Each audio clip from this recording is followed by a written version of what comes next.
All right, this is the Town of Nantucket Board of Appeals meeting for December 18th, 2018. As you see, we don't have mics, so we will try to speak up. The only mic in the room does not amplify, well, there's going to be two mics. The one in the front, which will pick us up for the camera, which is not live streaming, it's just going to be archived.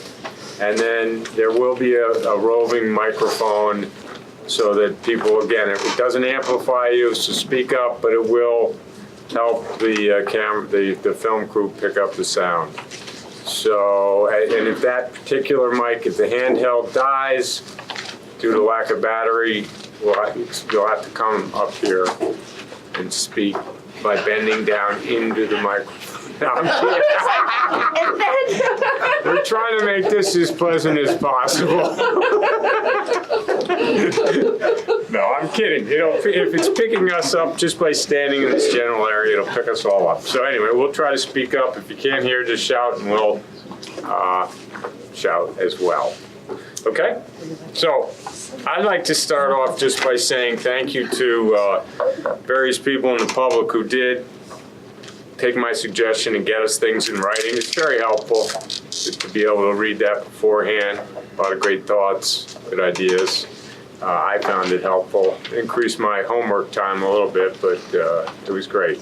So having said that, you guys want to go? Sure.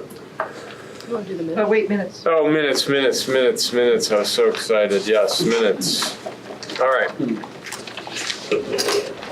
So these are an approval of the minutes of December 5th, 2018. I noticed a couple things. Me too. I did it. Some people were listed as here who weren't here. Peter Freeman wasn't here, I don't think. That's right. I didn't see reference to Ed Marchant, but you mentioned it to me. I took that out already. You already took it out. Okay, and then on page 3 of 7 on the minutes, 7 of the packet, it was, Jill Veith asked a question about AC, Lisa made a comment, and then it says I said the answer is all houses will have central AC and heat.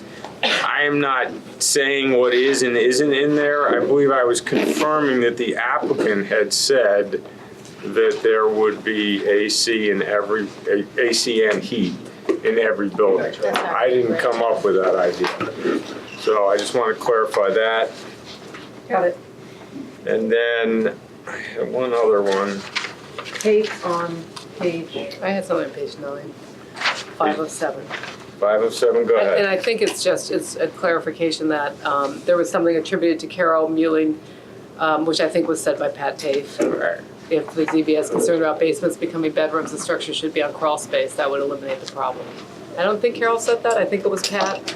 It was Pat. Yeah. So Okay. that was it. And then I saw on 7 of 7, page 11 in the packet,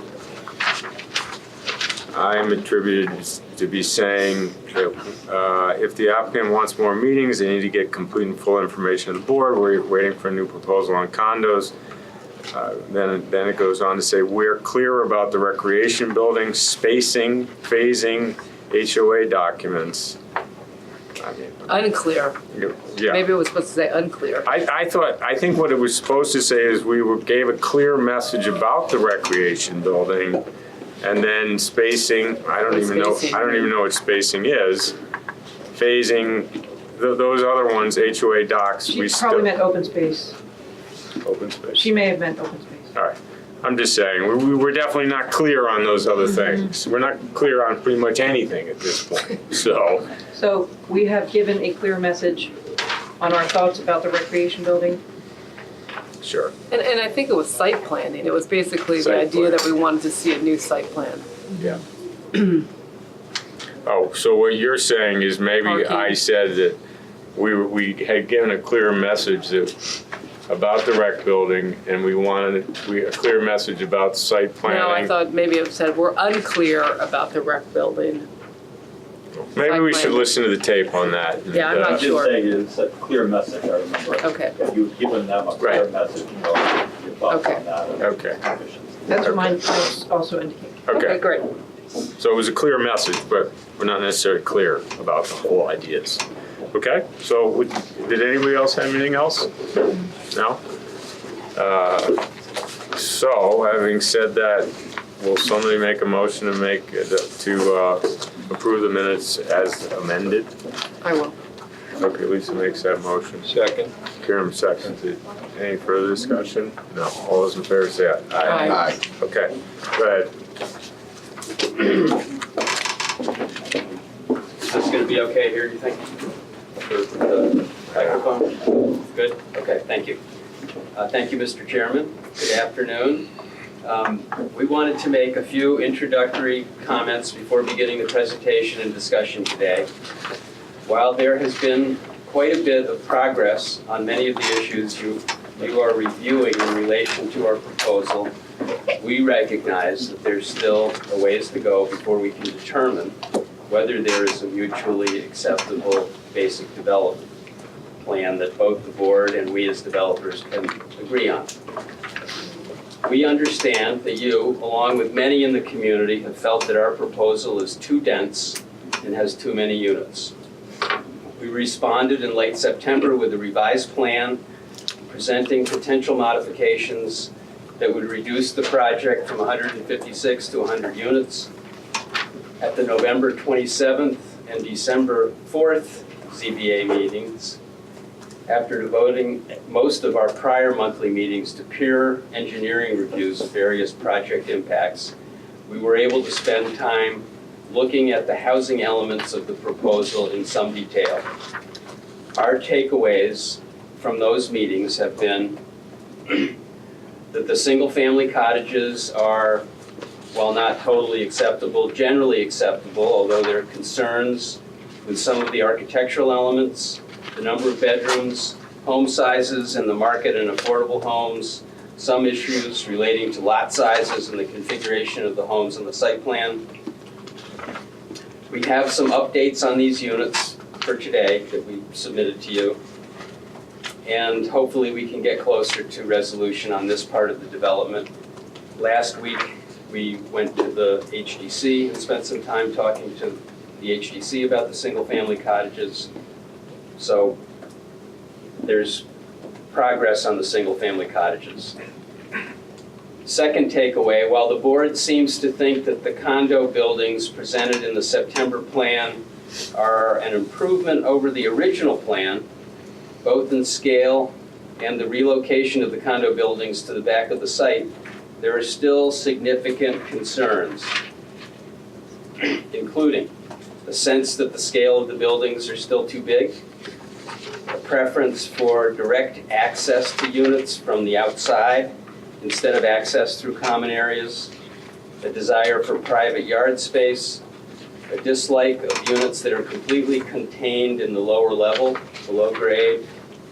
In addition, there's a concern for the layout of the buildings on the site. We are working on all of these concerns, and while we don't have solutions to all of those today, we do have some approaches to addressing the individual condo buildings to discuss with you on a preliminary basis. We hope we can find a plan that both you and we can approve.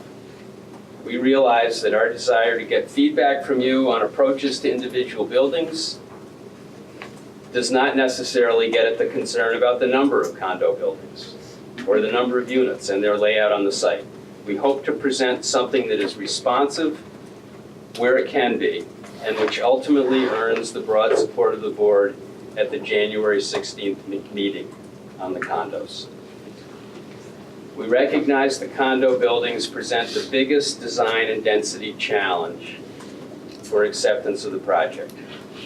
We have been told since even before we submitted our plans to the state agency for site eligibility about a year ago, that if we just kept the project to single-family cottages, it could be approved much easier. This message has been repeated to us many times throughout the process and has been made publicly in good faith as recently as a few weeks ago. And many people continue to make this point. Why then, in the face of this, do we persist in our proposal to include condos in the project? For us, the reason is simple.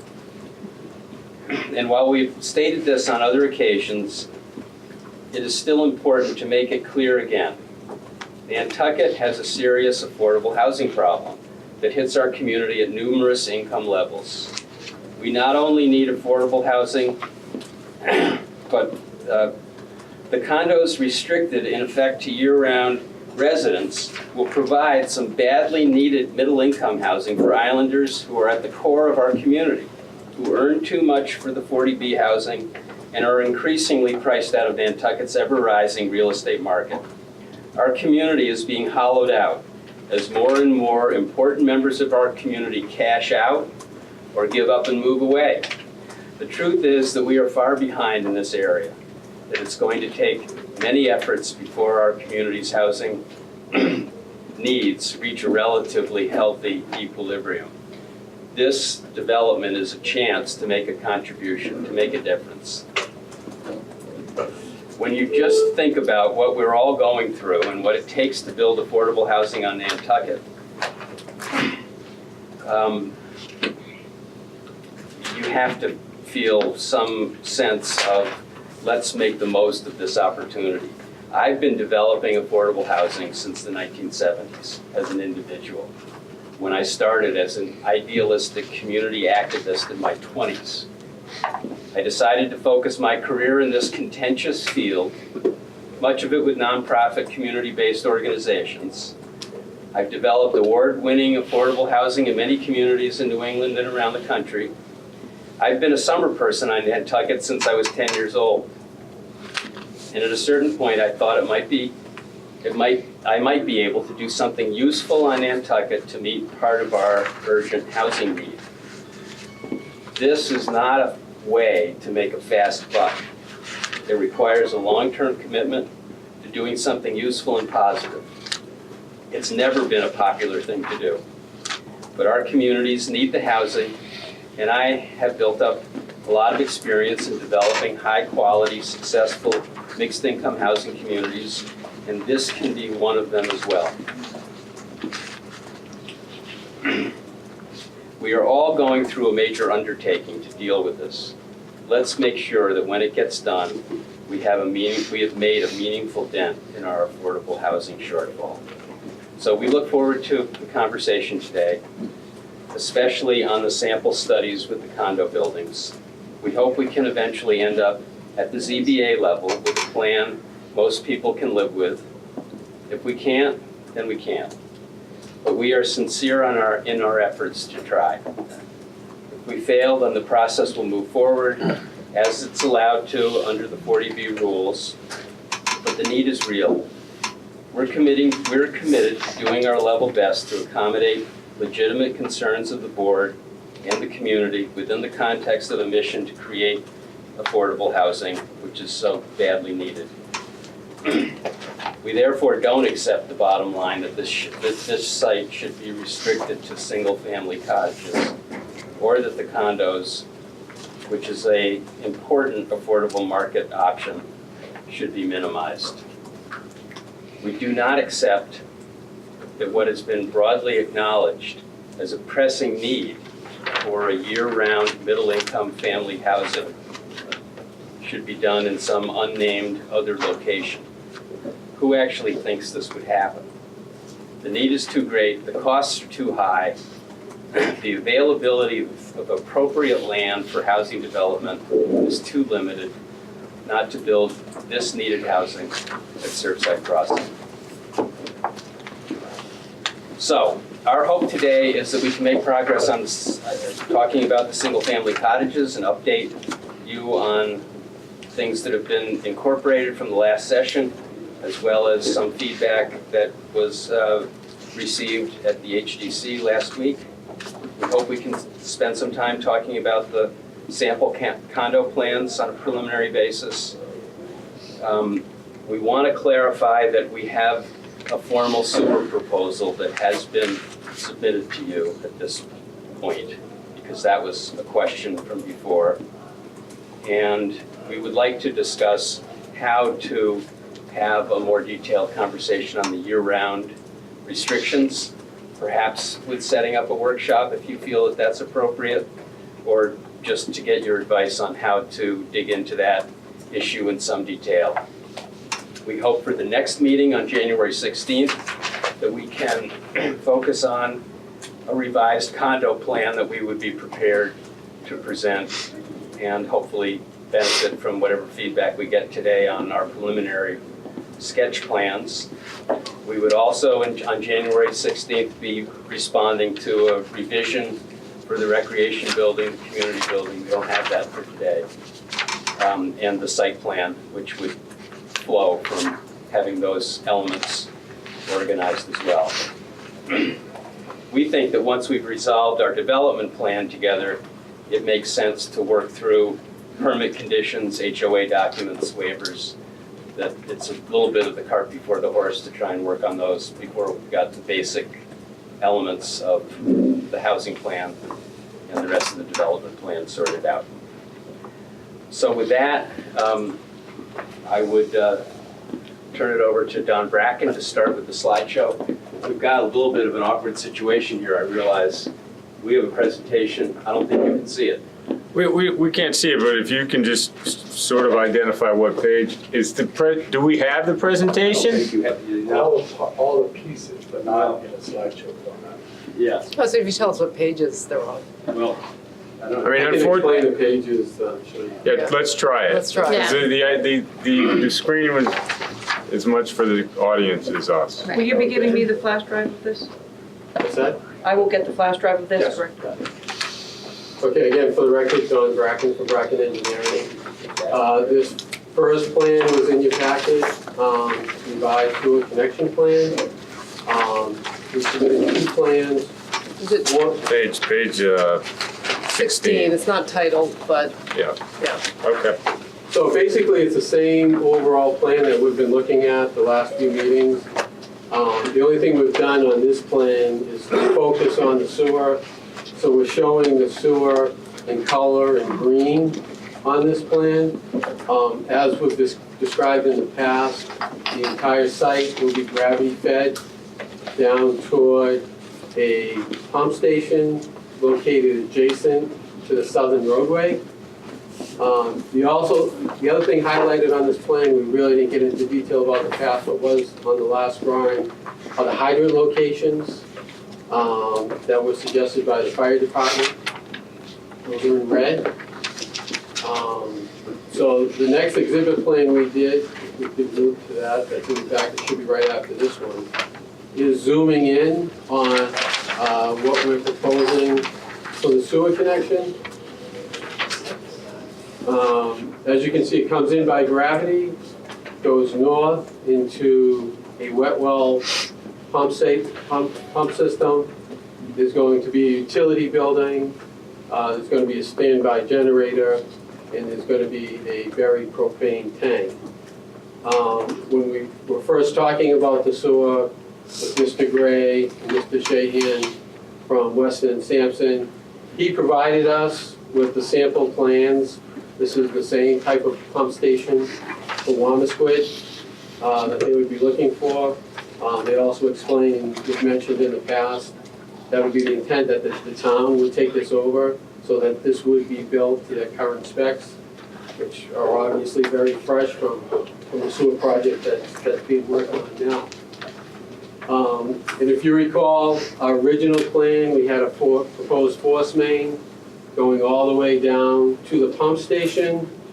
That was proposed at the direction of David Gray from the very beginning because of some of the unknowns with the existing force mains that are in South Shore Road.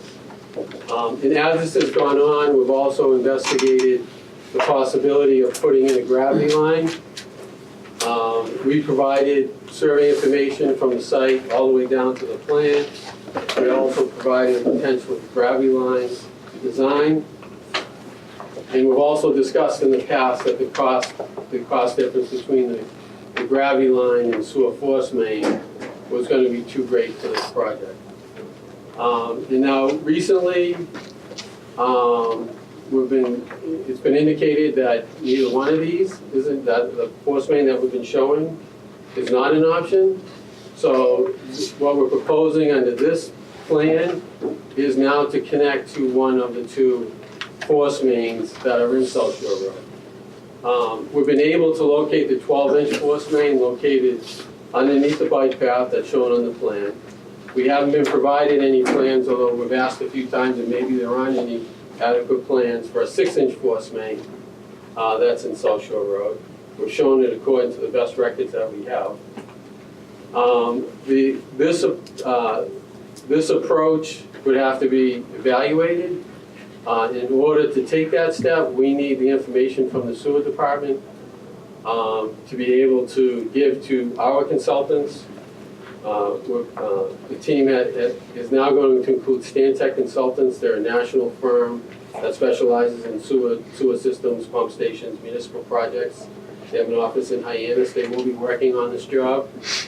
We've talked to them about this option, included just a little bit in the sewer description. What we can hopefully do is if we can tie into one of these mains, is this pump station could speak to the other pump stations that are using the same mains remotely to make sure that they're not operating at the same time so that they're in sync. So basically, it's very feasible that we can have a connection that doesn't increase the flow in the lines, the flow rate in the lines, which is usually the driving factor in whether or not you can connect. So that's the approach that we're taking with the sewer at this point. We look forward to hearing back from the sewer department. I made an official request to the town a couple of weeks ago for this information. I know it may take a while to put together. They may have to get together themselves to be able to get us enough information. And as I said, we're looking forward to getting that information and evaluating this option. And hopefully this will be the option that works best for everybody. Okay. Does anybody have any questions for Don? I do. So you say this deviates from the original proposal, which was to put the force main all the way down South Shore Road, correct? Why was that? And that was through conversations. Why? Why does it deviate? That pretty much came at the direction of David Gray, and I think we were trying to do the right thing. If he's concerned about the conditions of those lines, then we would just keep it separate. We wouldn't get involved with that. And even at the time, he wasn't sure. This was right after the sewer disaster when we first met, so there were a lot of unknowns. He realizes that he needs a better master study to determine what flows are going in.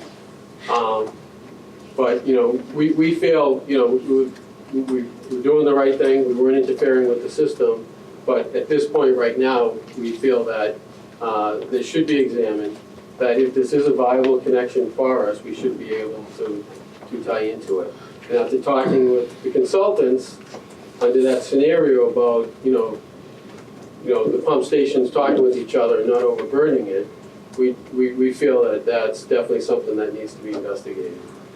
And what makes it, I think, even more important to do that is that these lines are still accepting new flows. There are still tie-ins going to these lines, so the volumes are increasing. So if there's a technical reason why we can't do it, then how are flows being increased?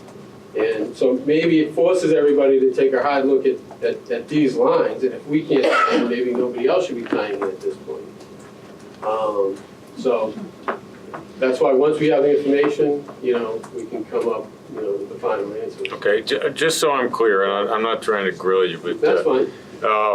Originally you were going to go down the road, and that was your plan. That wasn't at the behest of David. So it was. Originally, we wanted to tie into these lines, and we asked for information originally. Okay. And this was right after, like, as I said, what happened. Okay. Downtown. All right, so and he asked you to go down the road with your own force main, or Right, well, indicated that that might be the best way. Right, and at that time, we were trying to get ready to submit. So we needed to come up with a viable option. Okay. And because he didn't, you know, at the time couldn't provide us with the data to say, this is what we have, go ahead and design it, that was the best option at that point for us to come in. Do these force mains even go to the Surfside plant, or do they go downtown?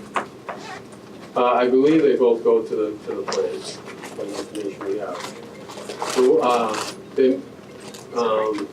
one of them, the Sherburne Commons force main, we've asked several times for that information, and we don't have that. That doesn't go to the plant, it goes to. Goes to Surfside. Goes to Surfside. Right, and I don't know if that. Surfside, it goes yeah. downtown. Right, okay. From Surfside, it goes downtown and then it's pumped back to Downtown, Surfside? It's pumped from downtown back up to, I don't think either one of those sewer mains go down to the plant. I think the only mains that go to the plant are the mains that run through the site. I think the 12-inch goes down there because I think the Abrams Quarry ties into that 12-inch. Well, I don't know, but it doesn't make any sense to me to pump the stuff downtown, only to pump it back to Surfside. Well, the intent on this plan is we're going to the plant. So you, I don't think again, I'm not, an option. No. you don't know for certain because you haven't been given the information as to whether or not these pump to the, directly to the Right, treatment facility. right. Okay. And again, that's just because you haven't been given the info yet. Why, explain to me, I think I know the answer, but explain to me what the difference in costs. Gravity always works, generally speaking. So if you can have a gravity line, why wouldn't you do that? Well, yeah, you would have a gravity line if you could do it. But in this case, the gravity line would go to the pump station, to the sewer treatment plant, and then you'd have a pump station to From bring there. it up from there. So You can never run a straight gravity to the Right. plant. Right. And the cost between the lines themselves is probably 3 times more expensive, or 4 times more expensive with gravity than the 3-inch. What is the difference, what is the cost driver, the difference? It's the depth, the gravity line, It's excavation it's the cost? excavation, and it's the manholes, it's all the gravity connections. So you have to provide more manholes, for instance, than well, if you were putting your own force main down? For the force main, you don't need as You many don't, manholes and right. only cleanouts, and I Right. think those like every 500 feet or something, Okay. rather every 300 feet. The manholes are much more expensive for gravity because they're deeper, Right, you know. Bigger. 4 feet deep. okay. All right. When you talk about the tech, so that the pumps have to speak together to make this system work. In other words, different pumps can't be going at the same time. Well, they may be able to go at the same time, depending on the capacity and the pressure in the line. But once you have that data, you realize that, well, maybe 2 can go, but this third one can't, then they can synchronize with each other. The pump controls can talk with each other, so that one is gonna wait until another pump is done before it goes. And is this tech basically been around for decades, so it's not new? I don't think it's no. I mean, again, we don't get involved with that. This is the information I got last week from Stantec, that is something that they have used. And Okay. they think when I explain the situation, it could be possible there. Okay. And obviously your system, the system on site is all backed up with a generator. All right. Is it safe to say that if you were able to tie into one of these 2 existing force mains, there would be significant savings realized to the development? So, because you do not have to go down South Shore Road? Well, yeah, I mean, if we're allowed to do this in the beginning, then it wouldn't matter. But yes, if we had to do the force main, it would be savings. To what extent can we ask about budget items? You can ask about budget items once I would recommend that you have your own local department comment on this plan Oh, yes. before you start to get into options of what the costs are. Okay.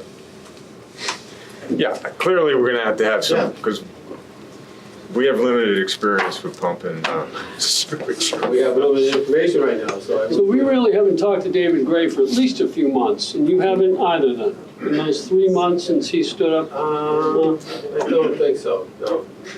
Then you I can asked send him a him? copy of this materials. David was waiting for this, so. Yeah, I think David, Jeff was waiting for a plan to respond to. I don't think it's, And he's only seen this since Saturday? No, the package that you guys got on Friday, I assume Ellen was gonna send it to him, but I wanted it, I sent it to him on Saturday as well. And with a little note, if you have any questions, give me a call, I think the intent is to get together the proper people in town workings and take a look at this. Absolutely. Yeah. But this is the plan you're presenting at this point. This is what you're intending to do. Right. Okay. Just a question, I noticed in the write-up that the town will bear maintenance for the whole system, including what's located on the property, right? Right. That's the plan. And will those costs be borne by the HOA, or is that just the town sewer will? I guess that would have to be Fair. worked out. I know that they would take over the pump station, we would give them an easement to get to that Right. portion of it. Whether they take over the gravity lines, I'm not really sure. I guess that's up for discussion. Okay, but say the generator goes down, Mhm. the pumps go down, once they take responsibility, Right. it'll be in their hands. Correct. And is that fairly typical? I don't think so. I think the town's had not great experience with people building their own treatment plants, pump stations, and then they have to come in when the developers are gone and try to maintain them. So I think that's why, they're encouraging that, they're requiring that they take over. Don't forget, they are gonna, obviously, as far as cost of maintenance, they are gonna be getting sewer fees, just like everybody else pays, and permit fees and that sort of thing. So, I would assume that those, from this development alone, would cover the cost of maintaining at least the pump station. Maybe this will, once they review it, this will be answered. But is this type of system more expensive to maintain and repair over time than the two that were proposed? Gravity to me seems like much cheaper. I think, well, what we originally proposed, I would assume that this is less expensive because we don't have a long force main with manholes and Okay. cleanouts. This is going into an existing one. The gravity is much cheaper to maintain long-term, but the problem with this site is you don't have a gravity option directly to the plant. Yeah. At some okay. point, it's got to get pumped into the treatment facility. So the pump station, Jeffrey or Don, is either here It's either here or Or down it's at the down station. Surfside. or at the treatment Right. plant? Right, and if you recall, when we were talking about gravity, we would contribute, if the town could do their portion of the gravity, we would contribute our portion Right. of the flow to it. And that's So still out. Obviously, that's our best option. Matter of fact, we used to have the pump station in the middle of the site, because that's really where it worked out better as far as getting all the flow. But Dan Shahan said, you should put it at the end, so if gravity does come by, we can get rid of the pump station, you can tie into gravity. That's one of the reasons at this location. Why is the town, it was indicated to us at one point that the town is interested, or was more interested in gravity. What is the advantage, if you have the pump at the other end anyway, what's the advantage to gravity? Because then, like Jeff said, you don't have to maintain that pump station anymore. Those pumps do have to be maintained. Well, don't you have to maintain the one Well, to somebody get it has up to. into the Oh, yeah, but at headquarters? least it's down the plant, It's not some remote pump, is it? Okay. All right. Well, and the one at the plant would probably be much larger because that one at the plant is now gonna take the whole Maya Common area, in addition to the site. So that was the other issue, is that how do we, a lot of work has to be done to design that gravity line. So it was, as much as anything else, a timing issue? It was a timing issue. We would love to be able to tap into a gravity line and just contribute and not have a Right. pump station, yeah. Okay. You want to speak? Anybody who's standing, I'm Yes, assuming wants to speak, right? They were up, I got you. Jock Stuckey, butter. Do you, what about microphones? Is there a microphone? I can try You talking might see very. the camera that I just activated, so. Go ahead. Okay. You give me the high sign if you can't hear him. Got it.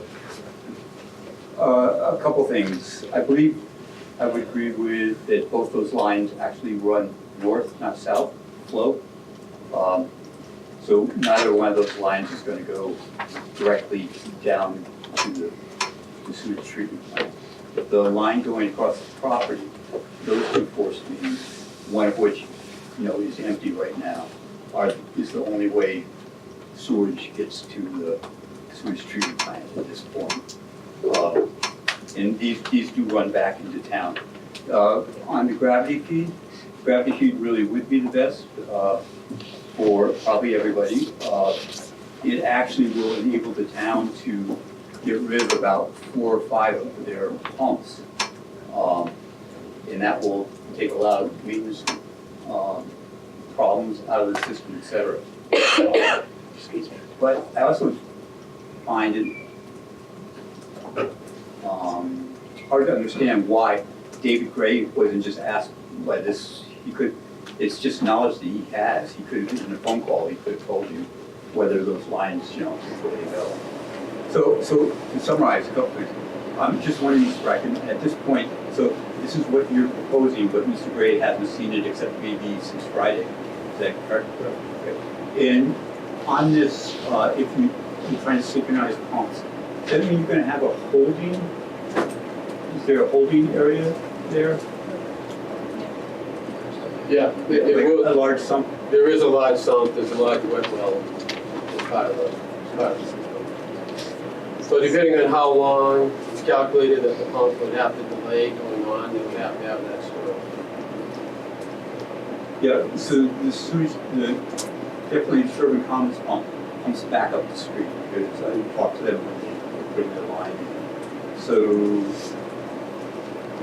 I can understand how you're pumping back, but the problem is there's probably 7 or 8 other pumps that actually will eventually pump into the forced main. So I'm thinking that it's a little bit more complex, pressure volume problem than just sort of synchronizing the 2 pumps. And I understand that this is all engineering, and we're going to have engineering firms look at this, et cetera. Yeah. But I just wanted to bring those. I think, again, these are all good points. I don't think that we're going to get to the bottom of the engineering today. The idea would be to have David Gray and his group, whomever the town consultants are, to look at this plan, comment on it, and then have another discussion about it. So in that context, does anybody else want to talk?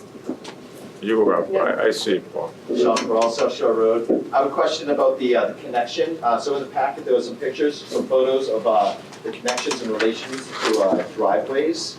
Could you show that up on the screen? Do you have that? The sewer connection, yeah, with the driveways that were listed on there. There was a close up, I believe, of the connections. So in one of the driveways, that's my driveway. My well is right next to the driveway, about 15 feet away from where you're gonna have the connection. So I mean, we know that's not a clean job. When you cut that pipe, I mean, there's gallons and gallons and gallons of human waste that's gonna be pouring out about 15 feet away from my well. So I just wanna know, how can I feel comfortable having a connection being put in 15 feet from my well? I have 2 young children living in that house. So I mean, give me confidence that you're gonna do the right thing, because I've seen a pattern of behavior by the developers that seem that they don't really care about the community that they're building around, just the community that they're trying to build. So I'd like some confidence to know that my well's gonna be safe. The only thing I can say is the final design will have specifications on how that's going to be tapped, and I'm sure that the sewer department will be there during the tap to make sure it's done properly and there aren't any leaks. Just like any other connection. There have been other connections into those portions on South Shore Road. Right, but when you connect it, you do open it up, you dig a large hole, you connect it. I mean, it's not a clean cut. There is, gallons and gallons and gallons. I mean, it's like really dirty job. You do understand that. So I'm just saying that is a concern of mine. It's not a neat job. It's not something that you can really prevent. There's going to be a spill of sewage essentially in my well. I can't move my well to the back because that's where the septic is. So then I'd have to hook up into town sewer and then move the well to the back. So this is like looking to personally cost the neighbors just an exorbitant amount of money. So I just wanted to just feel confident that my well is going to be polluted. Well, it would be a live tap under pressure, and they have ways of doing that to prevent anything from coming out. And again, it will be at the direction of the sewer department, and that's a question that we can ask David Gray, confirm with David Gray. And when we have Stan Tech consultants involved, I'll make sure that we present an accurate description of how it's gonna take place and the safeguards that will be in place. Right, and again, there's nothing to say that this is the final plan. I think your point is well taken, and these safeguards have to be made, have to be taken or ensured, so we need more input on that. We're certainly not blessing this plan tonight.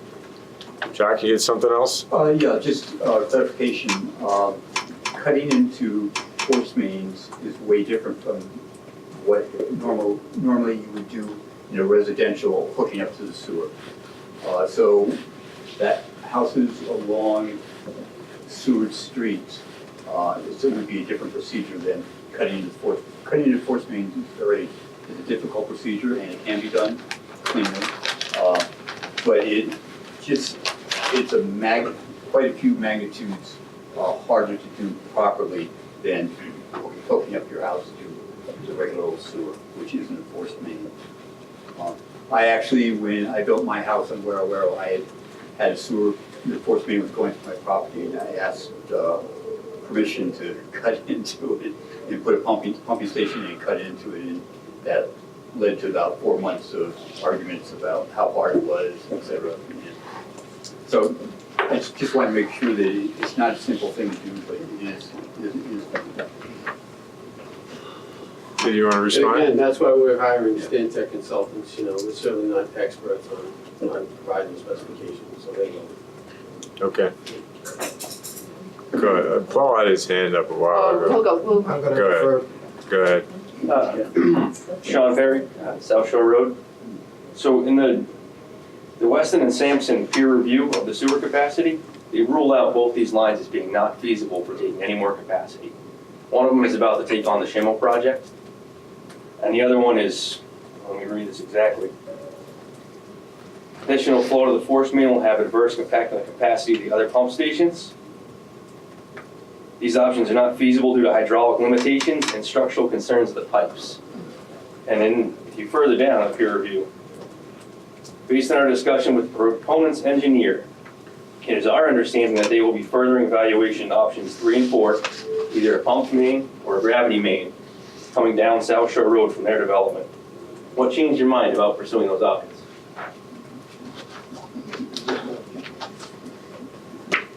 What changed our mind was, the fact that we haven't gained any traction on our proposal.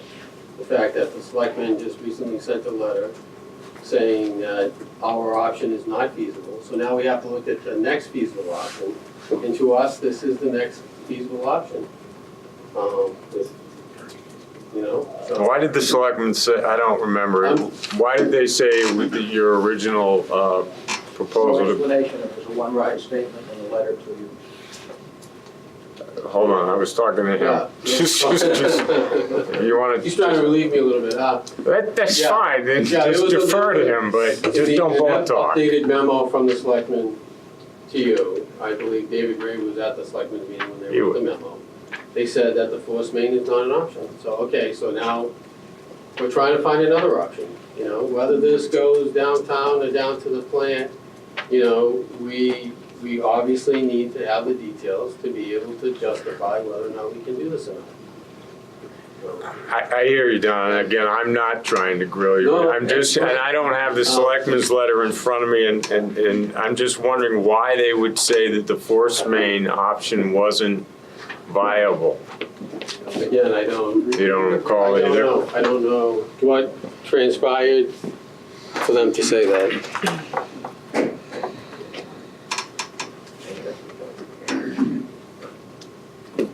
Eleanor, do we have that in our packet or no? It's in the last packet, I'm looking to The see. last one. I'll summarize it, or I'll read it.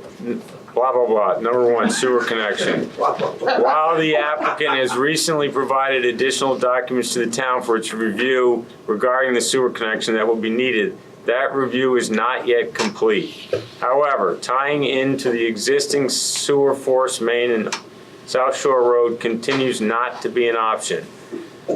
The installation of a new sewer force main is also not an option. We will provide the ZBA with a recommendation on this once we have final information from the town's engineers. So having said that, obviously there's no reason given, but having said that they're going to give us a recommendation, I don't want to get bogged down tonight in sewer issues that we have no expertise in. Right. I mean, the applicant has made a proposal, whether or not it's feasible or not, we're going to find out.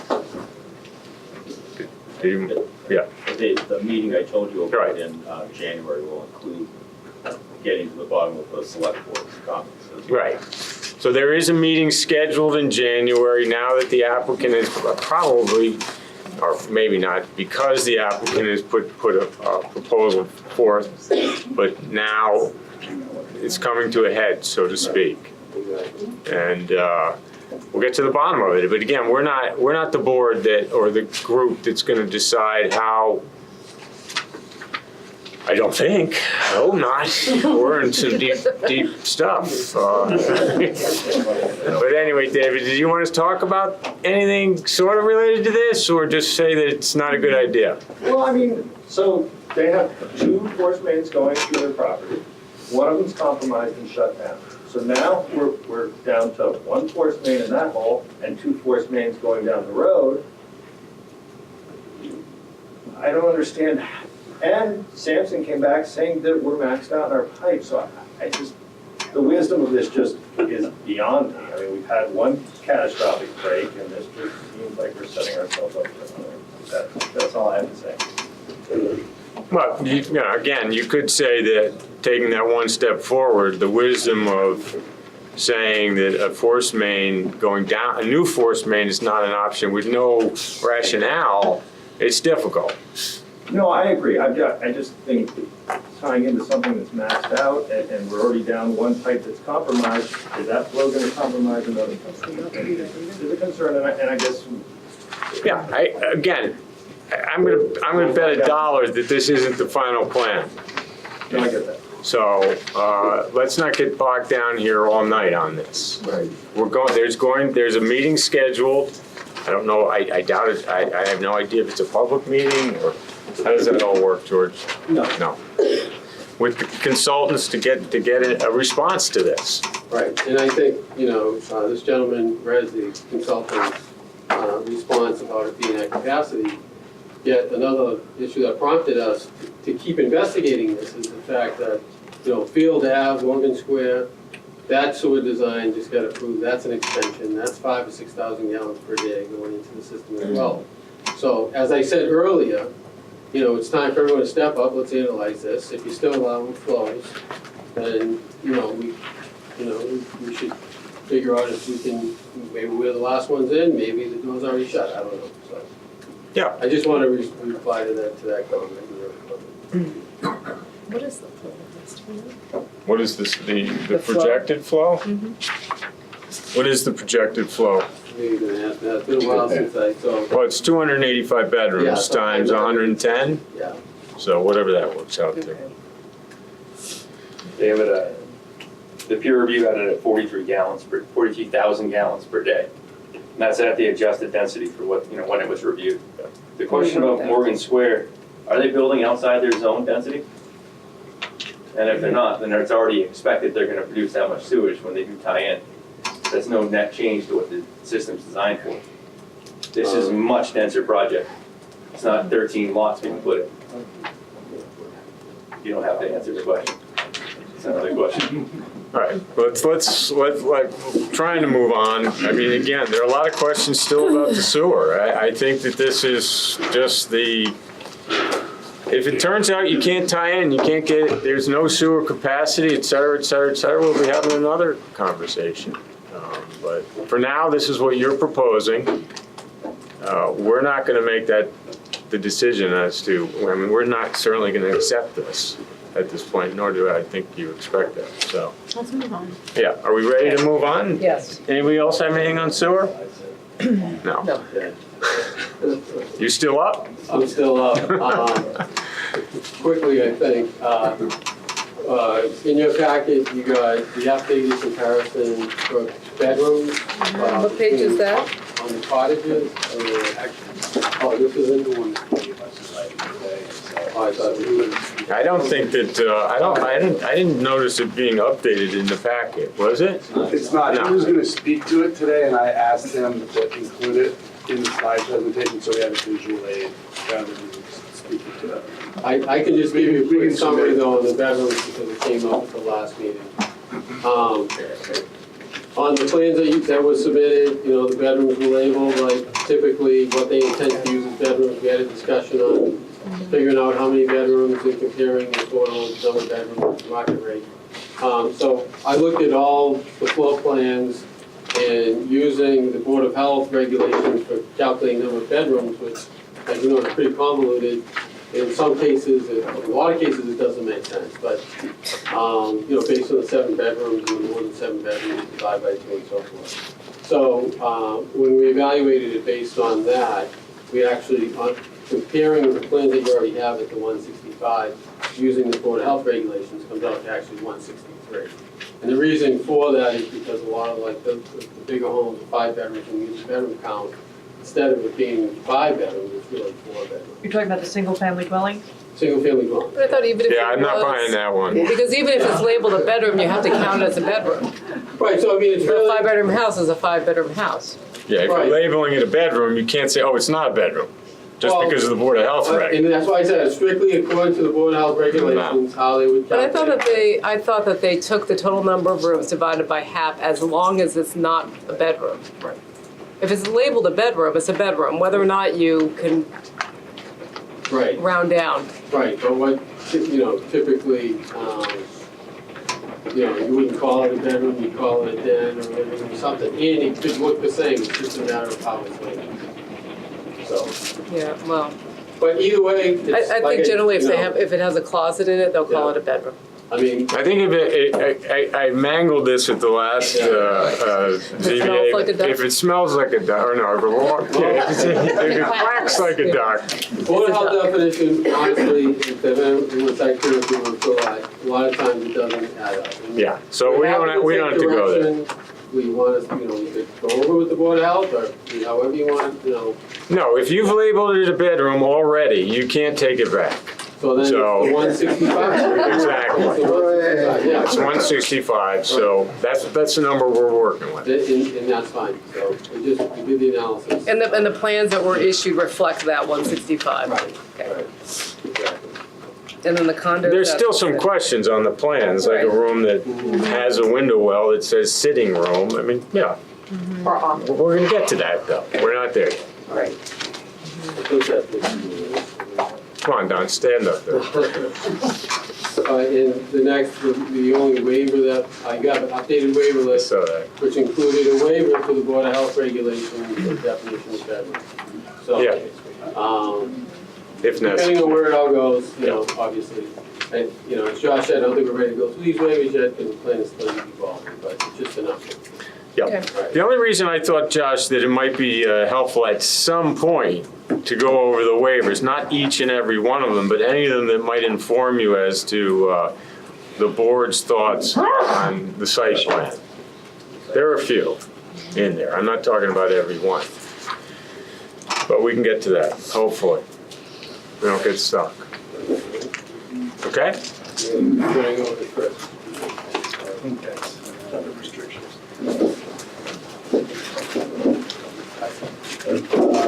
So the year-round restrictions had come up on the agenda, so we included them again, just in case you guys wanted to talk about them at all. Or if you want to talk about putting together a work group to further discuss and bear down on the year-round restrictions that we proposed. At your pleasure, we'd be happy to do that. How does the board feel? I would prefer to try to nail down the site plan before we get into the, if you're insistent on the condos the condos are there no matter what, then yes, we're eventually gonna have to get into this. There may be some reason you deviate from this plan, who knows? So I don't think we need to get into it right this second, personally. What do you think? I agree. So I thought you were gonna talk about, what were you gonna talk about next? Well, that was just part of the show because they'd submitted it, so we included it in there basically as a placeholder. I thought you were Yeah. basically saying you just did. So the phase. Nothing has changed in that than Right, I what know we we're had. more. Right. Yeah. So you wanted to talk about phasing, so we have the phasing plans up here. It's also in the packet. And I would just, for a second, I asked Don, I put that slide in there today, just so you know, I know you don't like it's gonna show up last minute, but I thought rather than him just finish the calculations, we should speak to it, and I thought it visually would be helpful, so at the risk of doing it last minute, I just thought it'd be helpful. Now, having said that, Jamie, at some point very soon, hopefully this matrix will be changed, so it actually reflects, well, I'm assuming there's going to be, maybe erroneously, there's going to be some modification to the plan, so the matrix will change. Which matrix? The bedroom counts, the square footage counts, et cetera, et cetera. Well, No, we're not there, go ahead. Let's talk about, you know, Right. the condos, but the phasing here, phase one is basically all of the site work, and we're proposing utilities, clearing the site, utilities, paving, curbing, drainage, electrical, and sewage. And we'll anticipate that would take approximately 6 months.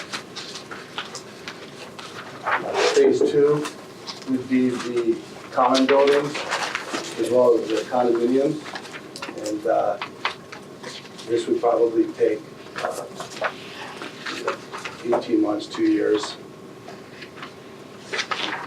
Phase three is the outside, the cottages that are closest to the common areas and the condominiums, as well as those that abut directly the neighbors. And that would take 18, well, probably 2 years. And then phase four, final phase, would be to do the cottages on the interior of the project. And again, that would probably take, between 2 years, by 2 years. That's assuming you're selling units. That's correct. I mean, there would be a market element to the cottages. You all set? And the cottage. So then I'll turn it over to Chris Dalmas from the Well, wait a minute, wait. Hold on. Did you have a question? Or No, you no, I'm just letting know? them know that. All right, so we're talking about phasing, nothing else. Go ahead. Were you up first? Sort of predicate my comments in that, Announce yourself, please. Cormac Collier from the Nantucket Land Council, predicate my comments in that we're already talking about phasing when we aren't really necessarily anywhere near a plan that is agreed upon. So I understand that, but if we do get to phasing, I would hope that the developer would be willing to not clear cut the entire site. He just said that it would be 2.5, almost 3 years before they got to the cottages. So if they could hopefully just cut for the roads and then cut for the, phase the clear cutting with the actual building is what I'm saying. I'm hoping that there's gonna be more elements of open space protection, either through their own generosity or maybe the community, the town might get involved, so it'd be best to not be clear cutting those areas. Thank you. I didn't do the math. Can you identify yourself, please? Joan Stockman, where are they? I didn't add all those years up. How many years total are we talking? 7.5. No, Seven. 6.5. Probably 6 if it goes, you know, like 6.5. 7.5 years. If they sell it on, if they sell it. Scale construction.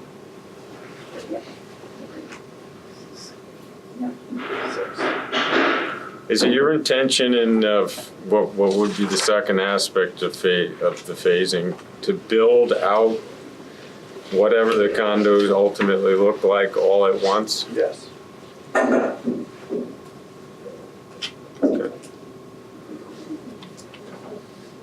Okay, is there anything else on, go ahead. I just wanted Identify yourself, please. Pamela Pertain, Appleton Road. I just wanted to support what Cormac was saying regarding the clear cutting. I think that the two examples that come to mind, the Hawthorne area and the Richmond Group, both of those properties were very, one could say, polluted, given the construction, industrial, cars, et cetera, that were on the land. But I think in this regard, that 13 acres is a really large area. We've had so much building, and I know this is going to sound stupid, but we have a lot of wildlife that actually lives here, and they have had to shift themselves and find new homes.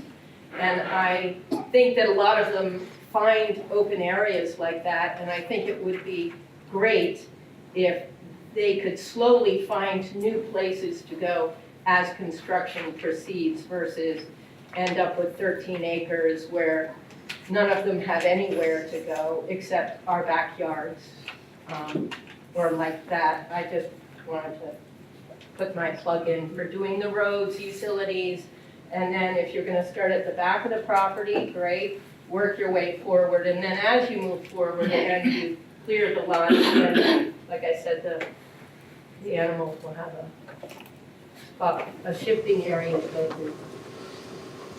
Sean Paul, 8 South Shore Road.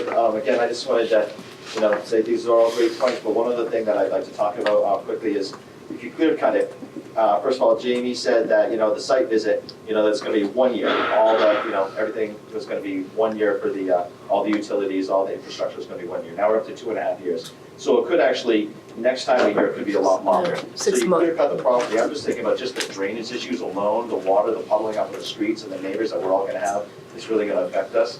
I mean, we really have to think of a better way to do this. I mean, just really, again, doesn't really take the neighbors into account with this plan.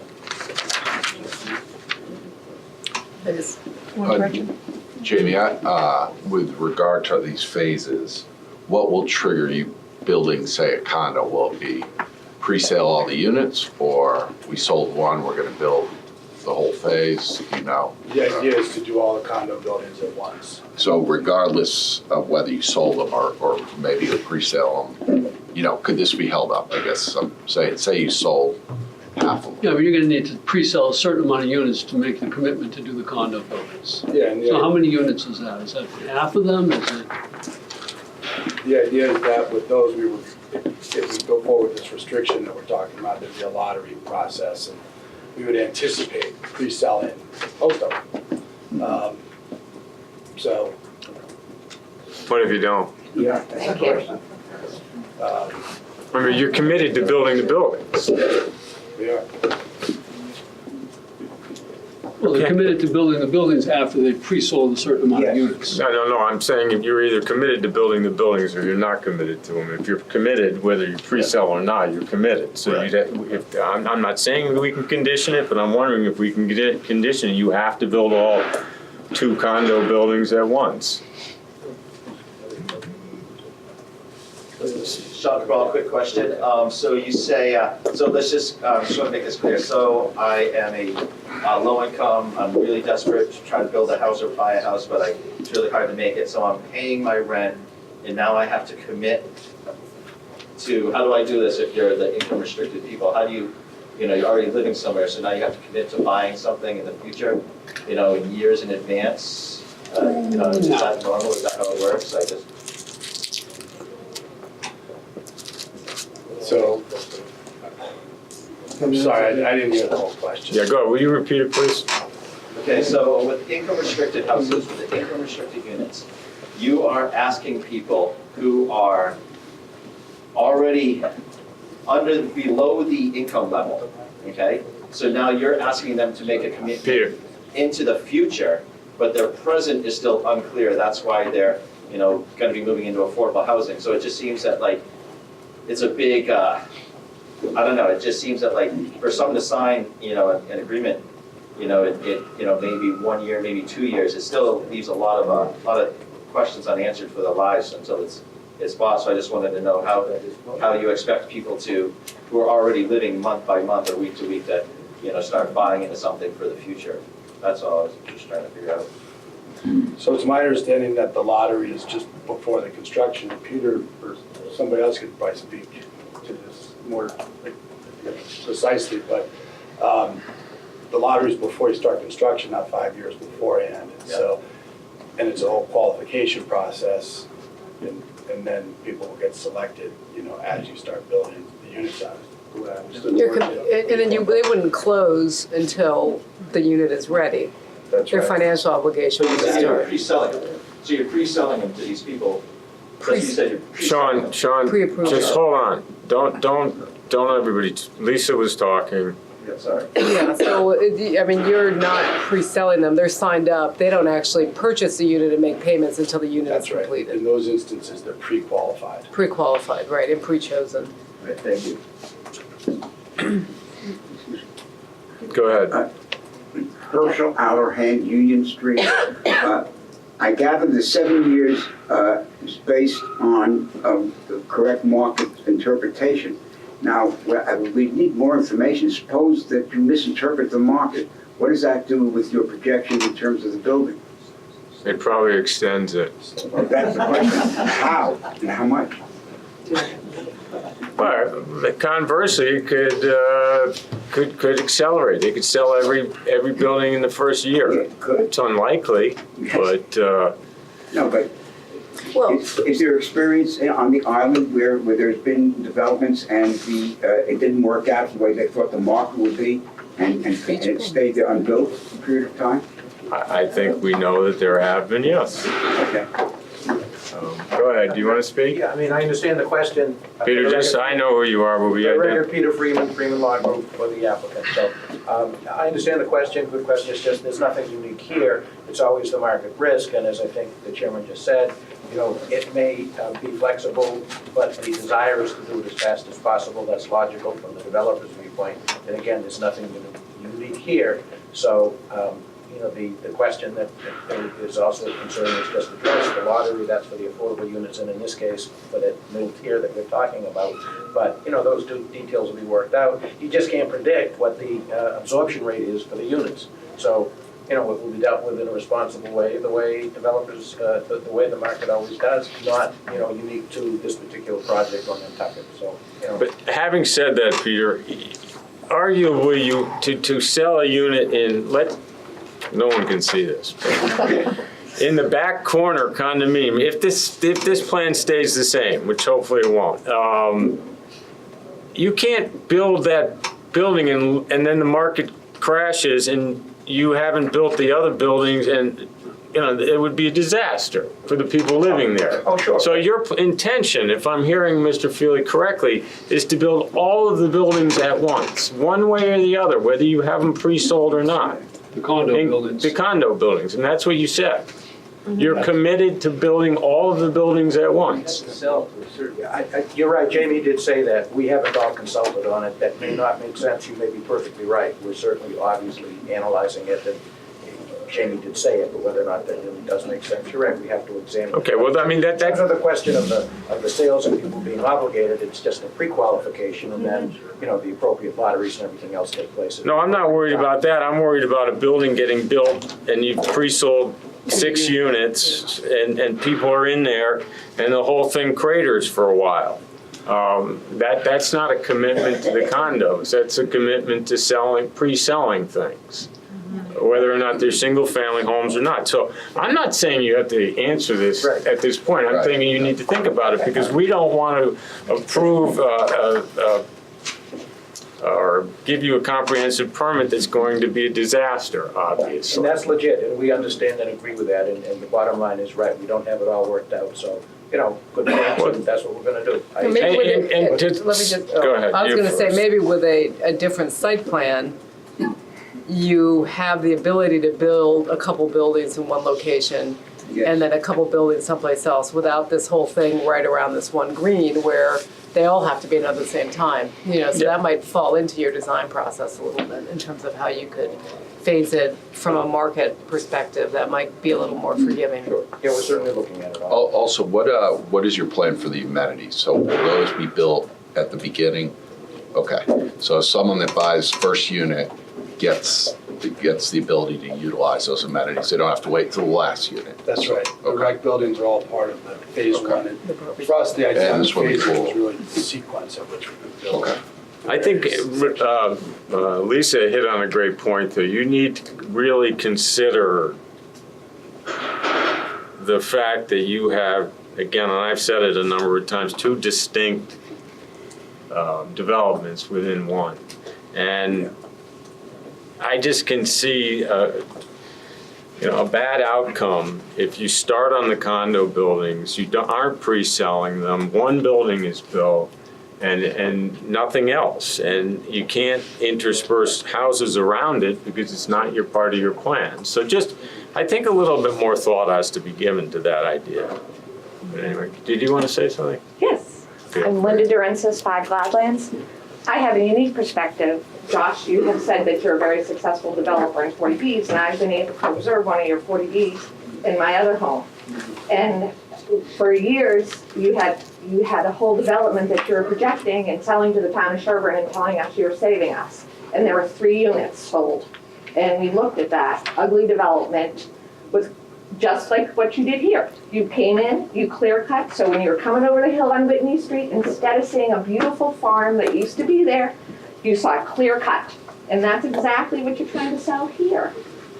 And there's only 3 things. The markets changed. 2008, anybody who lived on this island in 2008 knows that it would all be great if Santa Claus was coming, but sometimes he doesn't show up. And this is a prime example of 13 acres that could be sitting here, just like what happened in Sherburne. And I'll be happy to bring pictures in, or I can submit them to the packet for the next meeting of what Sherburne looks like. I think we get the picture. So do you want to respond to that? I'm not saying you have to.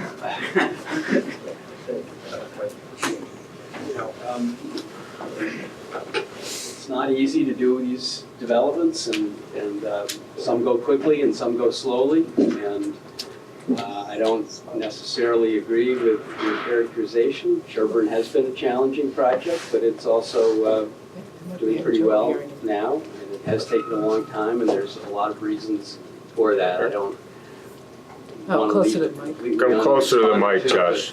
I'm sorry, you're blocked by the pillar, so if anyone wants to speak, just make sure you're on the right of that little table with the projector on it. Sorry to interrupt. Thank you. Thank you. You know, I don't know that it's appropriate to get into a dialogue on the history of the Sherburne development. No, don't. I'm not asking you to. I didn't want to just leave it completely unresponded to. I think, go ahead. No, you go first. No, you first. Well, I was Ladies just going to first. say, I do think that people have brought up good points about the phasing and having to, why clear cut the entire site, on day one. I mean, I'm always a proponent to keep as much native vegetation on a site, much to the contractor's chagrin, because they tend to like to clear cut them, as possible, because it's just a much more sympathetic way of doing it. You guys And- really should consider, working with that, because we don't know what's gonna happen. You can clear a 40-foot right-of-way through, you can clear another 30-foot right-of-way through and leave most of that entire front section of the site completely Yeah. untouched. You don't have to Like connect where these there's sewers phase, together. where there's phase Yeah. 4, for example. Yeah, you don't have to tie these together, Right. you don't have to Right. do all that work. I agree with that. I mean, it's tougher on you, it's tougher on the site guy, but it's, that's life. I don't disagree that phase 3 and 4 could, be left natural for a period of time while we deal with the back part of the property, so. Well, I'm ever hopeful that there's going to be a new, more insightful site plan in January 16th. So let's not get too stuck on the phasing either. The idea is there will be phasing. We are aware of some of these concerns, but go ahead, Pat. Patrick Tate, 21 Oakmore. Josh, Jamie, I'm not sure if you guys know what was the formation of the HDC on Nantucket. It was Tristram's Landing. We had no HDC prior to that. The HDC was formed because the island said, we don't want condominiums, we don't want townhouses. It's not historic, it doesn't belong on Nantucket. So you two will be very remembered if this is built. Everyone in generations from here on out will know the two of you for what you've done on Nantucket. But what I'm asking is, can you just eliminate phase 2 from your plan? Phase 2 is the condos.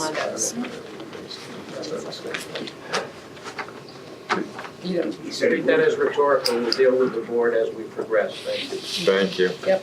Oh, phase two, I see it now. Okay, the phasing is an important part of this, and I think obviously more thought has to be put into it vis-a-vis a different site plan, or potentially a different site plan.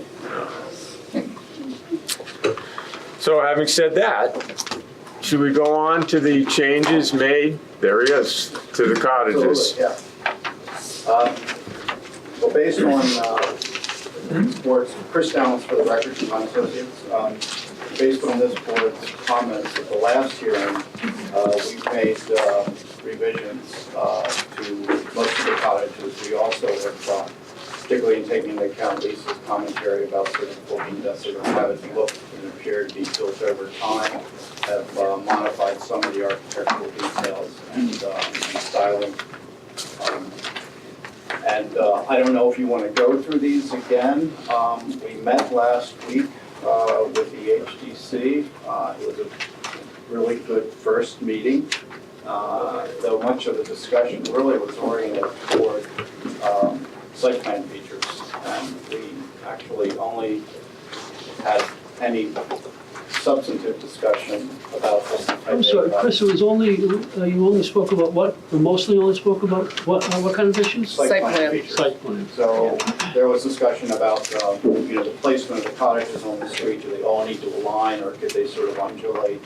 What the site treatments were.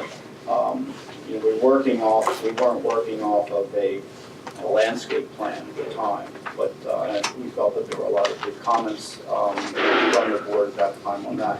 But we didn't get into, we got into type A cottage, and that was it. So we anticipate that we will have future discussions with. Do you have anything scheduled again with the HTC? We don't. Feel free. One thing that I think that was really helpful that you prepared there that we haven't yet to see is that color-coded plan, because there was a lot of comment at the HTC about the fact that on, if I go back to Don Bracken's plans, since that's the only site plan I have, these buildings along the North Road, that there's 4A cottages. And so with that color-coded plan that you presented at the HGC, it became very apparent, and we asked for that the last time, the color-coded, which ones were affordable, and that hasn't been submitted yet. So I think that was definitely something that the HGC members paid close attention to, that there was a lot of repetitiveness with the site plan, even incorporating, because I think this is, what you submitted Friday is the same thing that I saw last Tuesday, right? Same package. Yeah, so I think that that's an important part of, thank you. We have not seen this. Have we? Thank you. So just, Why don't we get this? Why don't we get this? Why was Why this does not Chuck have this? provided to us? It was these. Yeah, no, I see it. They've had, no, you've probably all seen this. We just haven't. For the board. I believe that was presented to the HDC. Yes. We can pass it down if you Yeah, like. but that was. And I agree with you. I think Really, that's. it kind of punctuates, points out, where there is a lot of duplicate cottages that adjacent to one another are sort of in a large field. I just think that having a plan enumerated like that while we talk about the architecture is helpful. Yep. Rather than just talk about each building, because I think it's kind of helpful to see where the types are going on the site. And I think one other thing when you look at the site plan, and even this site plan in particular that was brought up, was just the arrangement. If you just look at Sachem's Path. Thank you. Sachem's Path. The buildings up here are kind of, more, the lots are more interesting, they're not in a straight line, the buildings meander, they're all facing slightly different directions. I think that is definitely something that the HGC had concerns with. They use the term cookie cutter look. Let's see, more varied, when it's site plan approach, more varied sites, maybe in shape. There was concern about the parking being super repetitive, and why couldn't some have tandem parking, or side-by-side parking versus tandem? Just things like that that would create more interest and variation. So it's hard to look at the architecture without a site plan that portrays some of those comments, I would say. And then, again, you're right, the only cottage we got into was A, and I think one of the things that was brought up about A, which I'll just reiterate just from the perspective so that you know, is that I think it was Stephen Welch who brought up the idea of going to Nantucket as one example, first of all, of like getting variation in the site. Fencing was a big concern of how fencing is going to be handled, and I know you guys are providing landscape plans. He also mentioned on A, the height of the single-story masses, the eave line of that gable that is facing the front, and how tall that is, and that he felt like that gable presenting to the road, the eave height seems very high, and there's no reason for that. And I think it would help the architecture. It would certainly allow you to make bigger windows along the front elevation up in the dormer if that roof line was at lower. So, in general, I looked at these, I thought that a lot of the changes were very positive, but again, I think until we see a site plan that reflects some of the other HDC concerns, it's hard to weigh in on particular things, unless you want to get into details of the buildings. So did they take minutes? Were there minutes of this meeting? It was sort of informal. John Hedden probably took some notes, but there wasn't a minute taker. It's not official, okay. No. That would be helpful. Yeah. I know you're reporting. There would have to be minutes, it was a public meeting. Yeah, there would have to be. There will be minutes, whether or not they're detailed is another. Yeah. It's a I'm not different level of exactly detail than. Yeah. Okay. And Terry wasn't there, and John was the only administrative person there. I don't know what he was doing. So I guess our question really from this board is how would you like us to proceed? Should we basically schedule a time to go back again to the HDC and continue this discussion with the site plan that addresses some of these concerns? Yeah, although I'd like to see the site plan here. Yeah, I think you want to that's part of continue the- that dialogue. Again, I think we're all hopeful that this site plan's going to change a little bit, so. But, yeah, I think you want to keep that dialogue going. One comment I have is about the 7 houses that are near to the pool. Their fronts face the pool, I believe. That's correct. That seems a little odd to me, that I would think I think they would want to face the street. Oh, These yeah. are the fronts. And again, I think that's sort of a throwback to the older plan. This is, I think it's a leftover, that this was just, yeah, these should be rotated to face this road. I think so. If the road remains there, but maybe, Yeah. we've talked about the road ringing the outside, maybe that's not appropriate. Maybe these slide this way, and there's a road here that separates the house in front of I'm with you It's 100%. an interesting concept, but when we actually modeled this, and when we were looking at it modeled, and we had the condo buildings essentially in that U shape to the north side, and we had the cottages place actually facing the street, and with the back sides essentially facing what we're calling the green and the common. And we felt that it was really appropriate, actually, when you looked at it in model in 3 dimensions, to actually twist them and turn them around 180 degrees to face them, just like the condo buildings are doing as well. So I hear you. We had it that way one time. I find it very odd that I'm driving into my backyard and that I'm looking at the community pool. And you're looking at your parking from the back of your house? Yeah, I wouldn't be a happy buyer. I would just keep it in mind. And/or from the HDC standpoint, is since we're the HDC, It's not giving them the street presence. you gotta have a street presence. Again, I'm ever hopeful that this all changes, and we're not talking about the exact same thing next January, but maybe the condo buildings get much smaller, they're interspersed. Is there any legal reason you couldn't intersperse those condo buildings, for instance, if they're much smaller, that is, in and amongst the houses? So little pods of development could be done in a phased way?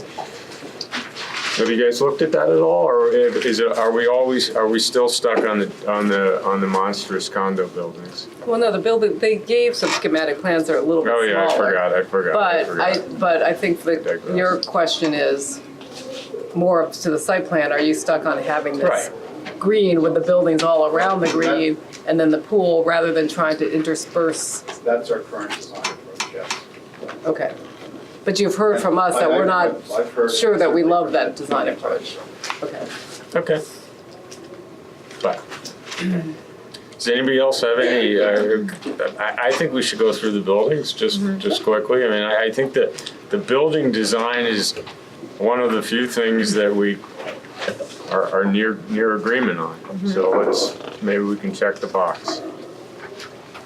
How do you feel, was this presented at the HCC with the board and batten? No, well, we didn't get that far into the packet, but let's see, what page is that, A4? 21. I don't think that was, no. It was? In the back? I have the packet here. Is it in the back of the packet? I mean, it was presented to this board, but was it presented to the HTC? The No. board and batten idea? I believe so, yeah. Well, it's not in the packet you gave me, but.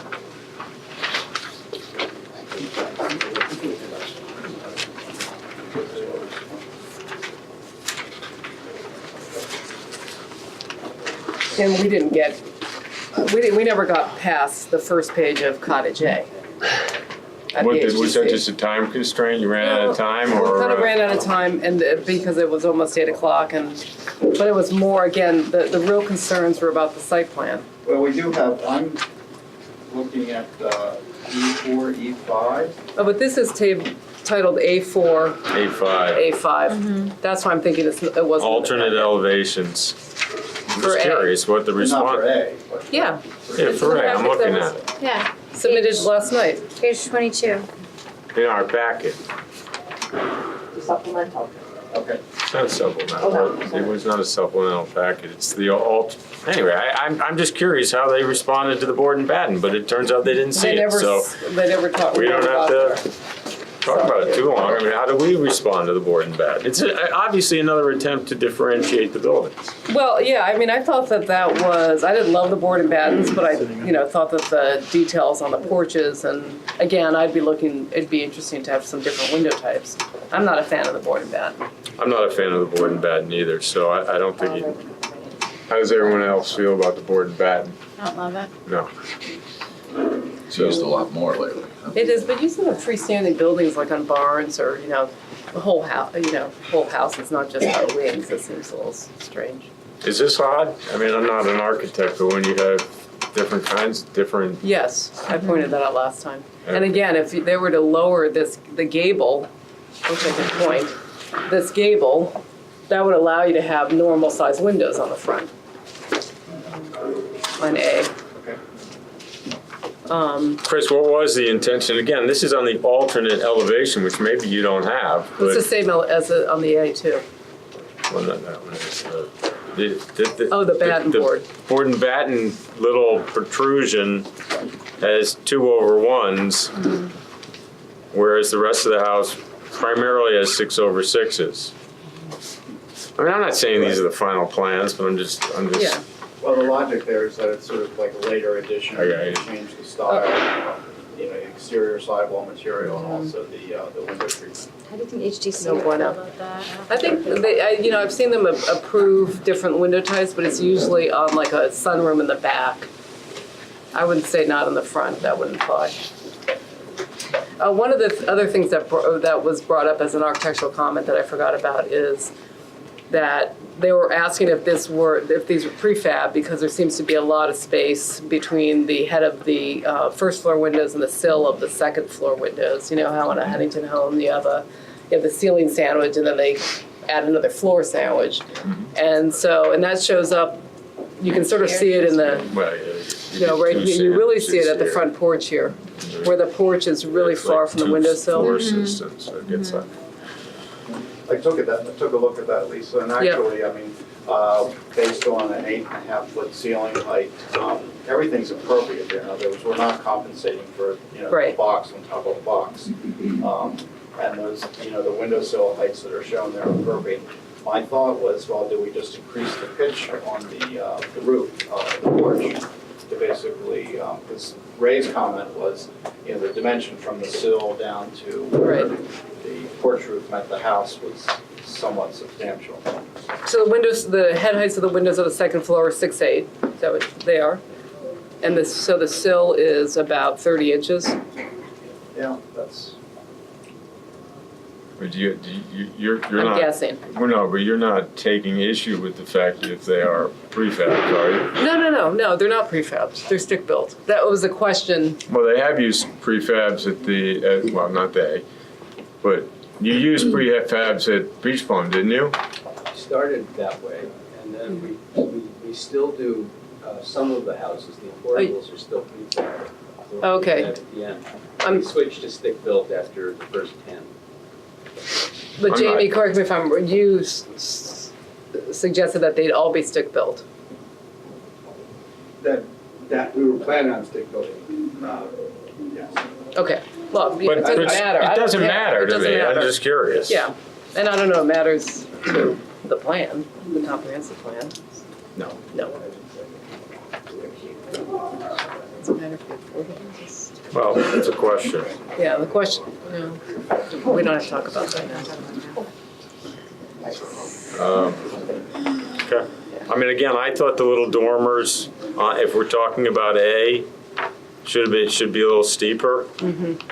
Not 4, but maybe 6, something, so it goes. 5. So it goes up that roof, that main roof a little higher. So it just breaks up that roof. I think you did it elsewhere on another plan. I can't remember which letter it was.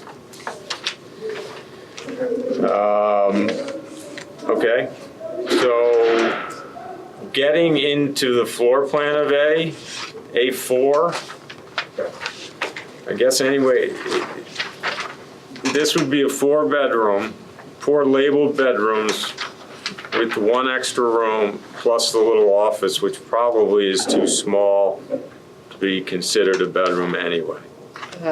We have that regulation, what is it, 70 7 by square 10? Yeah, 7 by 10. 70 is the number, I can't read the 54. dimensions. It's 54. No, it's 54. If it's 70 or Right. bigger, it's a bedroom. If it's Yeah, this is 70 54. So it's roughly 7 by 7, I think. Yeah, well, it's 54, so it doesn't count. Yeah. So there's 1 extra room, which the basement, the storage space Has no windows. has no windows, mechanical space. I mean, this to me is 4 bedrooms. Is everybody comfortable with that? Because it came up and not specific to this plan, but it came up last time that you could overdevelop everything and it would be The last time we didn't have 100 floor people in plans. each house kind of thing. Last time we didn't have the basements filled out. Right, we didn't have all the basements. So this looks, I mean, I think you I should, think it's fine. I think within reason, you should be allowed to have an extra room, a TV room. So this one looks okay to me. So this would be 1, 2,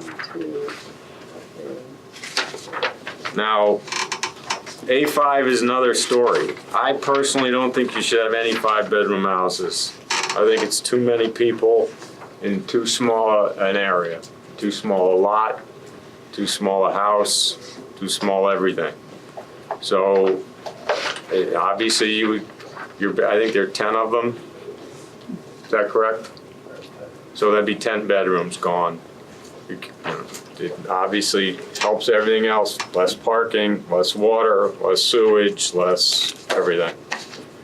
So hopefully you'll consider that. And obviously then the A5 would not have a window well in the storage area, it would become an A4.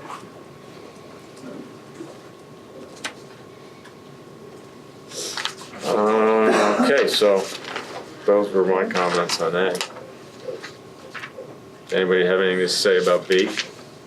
Chris, did you have any, what were the major changes to B? You continue that back porch? Yeah, which looks good. Yeah, In on the backside, we continued the. Yeah, it looks much better. It looks much better. So we continued it all the way across to basically make a covered porch on Yeah. the back. Looks good. It's much better. And did you add? No, I get it now. Okay. Just a general comment too, all the plans now show basement areaways on all of the units. Right. Whether market or affordable. Notice that. All right, so again, in terms of the bedrooms, unless you had something on the architecture? No, I thought that looked good. I'm counting 1, 2, 3, well, it's labeled a 4-bedroom house, and that's what it is. It has an extra room, it has a den. The basement storage, I mean, I think you could make the argument that the storage shouldn't be finished so that there's no confusion. Not storing something you're not supposed to store in there. And I can live with this one from a bedroom count standpoint. Does everybody think it's okay? 4 bedrooms? Sure. So then you get to B5. Again, the storage gets a window well and then it gets a bedroom. So it gets a bedroom. I would prefer not to see B5. I feel like I'm playing bingo. B5. So then it's fine. You know, I think again, I think the architectural improvements changes were a big improvement. On C, 3 and 4, what were the major changes there, Chris? I believe one of them is in the rear dormer. I think that was a continuous dormer. All the way across and broken it up into 2 shed dormers. That was one of the comments really was ungainly. That was still a concern, I think, from the HGC perspective about the meeting rails aligning with the eave or dropping the eave far enough to allow for a dormer that's flush and a continuous eave. Oh, you mean, so this all lines up with the meeting rail? Yeah, so this, bless you, that has to line up with the eave normally, so that they don't look so heavy. On the rear? It's on the rear, yeah. I mean, could the window literally be bigger to get the meeting rail lower? Yeah. Yeah. That's part of it, yeah. That could help, that would And work. I think we understand what you're. Yeah, okay. But that's just an HGC thing. And then you changed the fenestration on the left elevation. I think they were 5 in a It row. was essentially like, I think, 6 windows that just, 6. with the same spacing, so we grouped, paired a couple and then just left one in the center.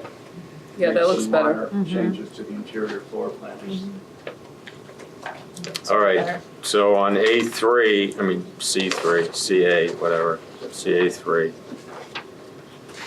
Again, there is only 1 bedroom in the basement.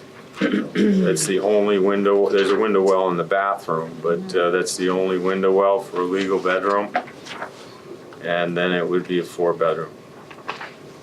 And how does it become, I assume there are, by the designation CA3, there are 3 bedrooms, so how does that work? Do I have that plan? No. I have CA3 and it's 4 bedrooms. Why is it CA3, not CA4? If you go to the next sheet, there's a CA4. Yeah, you know what, I think what happened is the second floor plan still shows 3 bedrooms Yeah. I'm on counting. CA3. So maybe that's supposed to just be 2 bedrooms on CA3? I think the differentiation between that unit is to basically get to 4 bedrooms basically were into the basement. Well, but then it would be CA4. I'm assuming the 3 or the 4 Or CA5. refers to the number of bedrooms? Correct. Well, then CA4 that we have is actually CA5. All right, so your CA3 is really CA4 and your CA4 is really 5 bedrooms. I mean, if I'm looking at this No, correctly. you're looking at it correctly, I had that as a note. Yeah. There's notice 3 bedrooms. 4 bedroom, 4. Look, 3, Chris, there are 3 bedrooms on the second floor, So what happened? 1 bedroom in the basement. I think the reason for that is that if you look at the last, let's just look at the last plan. I thought the bedrooms were much bigger in the last plan. Oh, no. There is a plan that no, No, it's that's a different. D. That's a This D. one, CA4 has, and the in the lower level has 2 bedrooms labeled bedroom 4. Right, which makes it, exactly, they're both It's just labeled a typo, bedroom I think. 4. So, but CA4 is CA5 and CA3 is CA4. Right. Is that how they show up on the matrix? I don't know. I don't think the matrix, I have not parsed the matrix with the site plan. Right. Has to be done, just to make sure. Yeah, with this, right? Right, so is your intention to have 3 bedrooms in one C unit and 4 bedrooms in the other, or 4 and 5? What's the intention? Do you understand where we're coming from here? Do you want to come up and look at this there's a typo. No. It's not a typo. It's not a typo. So you have 3 bedrooms on the second floor. Right. And you have 1 in the basement. That should not be a 3. That should be a 4. That's Correct. a 4-bedroom Correct, unit. yes. And then on the CA4, it's, 5. We've got 2 down here, right? So it should- and they're both labeled bedroom 4. Okay. So they're supposed to be 4 and 5. Yeah, no worries, I'm just saying, the matrix ultimately should be fleshed out so we see how many CA4s and 5s, but again, You're not loving the 5s. no 5s. The 5s is just too many, look at the size of this house, it's crazy, 5 bedrooms. No. Anyway, how does everyone else feel about the 5 bedrooms? I think Units. if it's a way for us to reduce density, then Well, we don't talk about density. Remember? reduce bedrooms. Reduce people. Reduce people. Reduce the strain on resources, Yeah. Force main. amongst other things. All right, what about D4? D, Okay. D, I cannot get my head around the revised left elevation. I think that looks, What did the HCC didn't say they didn't see this, but I think this huge dormer that you see from the front on the left It is side is weird. atrocious. Yeah. you're talking about this, right? This. Yeah. Yeah, that's horrible. I don't know why you Their changed front that. elevation, it's labeled on mine, Yeah, yeah. the front and the rear. Yeah. It's basically the left elevation to me is, What? Are you talking about the gable dormer? Yes. That's not really a dormer, Chris. That's a gable end. Yeah, well, how does it, Previously, that was a shed dormer. I think the shed is more attractive and less impactful. especially if the shed could be not a 2-story shed, 2-story wall, if it can be set back. Or brought in a little bit, and the meeting Yeah. rails lining up, that same detail. Or more windows, frankly. It just looks like a lot of wall. So if you had more windows spread out in there, it might look less large. But I think just massing wise, I'm not in favor of the change.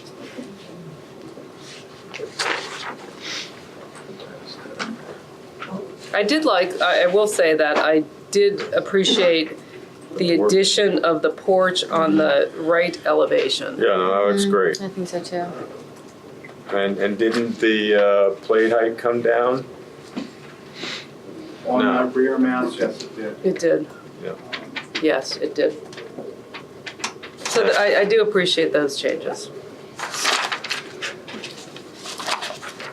I do too. I think it looks much better. The plate height on the rear is still high. What did it look like before? Hold on, let me go back to. No, it didn't come down. No, I don't think it came down. No, it looks like it's the same. The loft disappeared, but I think, but The plate height but is the still plate too high. height still looks pretty tall, Chris. Unless it's just not. Oh, What are you talking have it about? bubbled. I don't have the old one. Do you have I the do. old one? This is the old one. I mean, I have it, but I don't want to Right. dig it out. This dimension from here to here looks the same to me. Well, it just doesn't look as, it looks, There's no reason for it to be that tall. I don't think. So one of the reasons might I don't- be. can drop it. I don't think it got changed. It was bubbled, but it didn't look like it got changed, so you should take a look at that.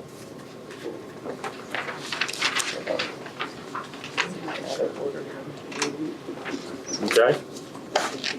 Letting Rachel, I keep calling you Rachel. You good? Yeah, I think the only thing to be aware of is that when they drop that And it might be, it's a good thing, it'll give you the opportunity to perhaps get some windows in.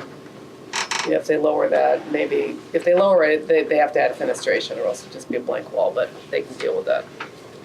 Well, where's the old one? Right here. Yeah, definitely there's a little more space in between here and here. A little bit, not much. Yeah, maybe 6 inches. Take a look at that. Okay. All right, so then this one is a D4. And that's, I'm counting 1, 2, 3, 4 bedrooms. What about the common area that has a window well?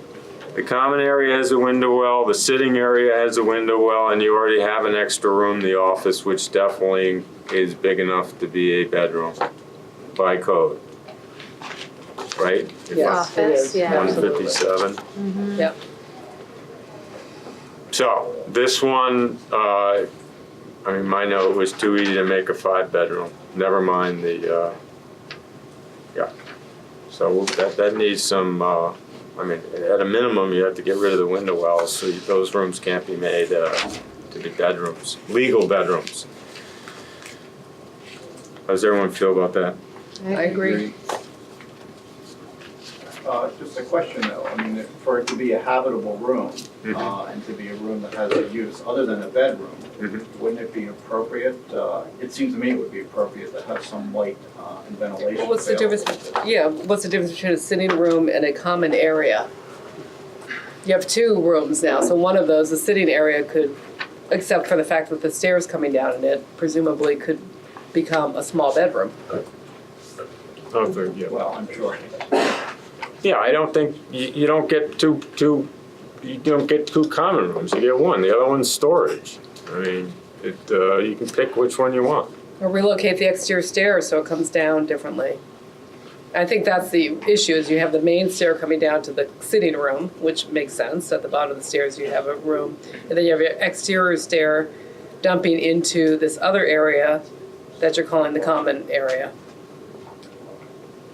Yeah. I mean, any one of those could easily be turned into a bedroom. Yeah, even. I'm not half saying the common anybody's area. ever done that, but. So, we don't want to make it easy. Oh wait, there's D5, which has 5 bedrooms, and there's the common room made into a bedroom. I forgot about that, yeah. So that doesn't fly. The D4, and the D5 doesn't fly. So, I think you have to modify D. What did we like? We already talked about the outside. So E, we didn't, this we're seeing for the first time.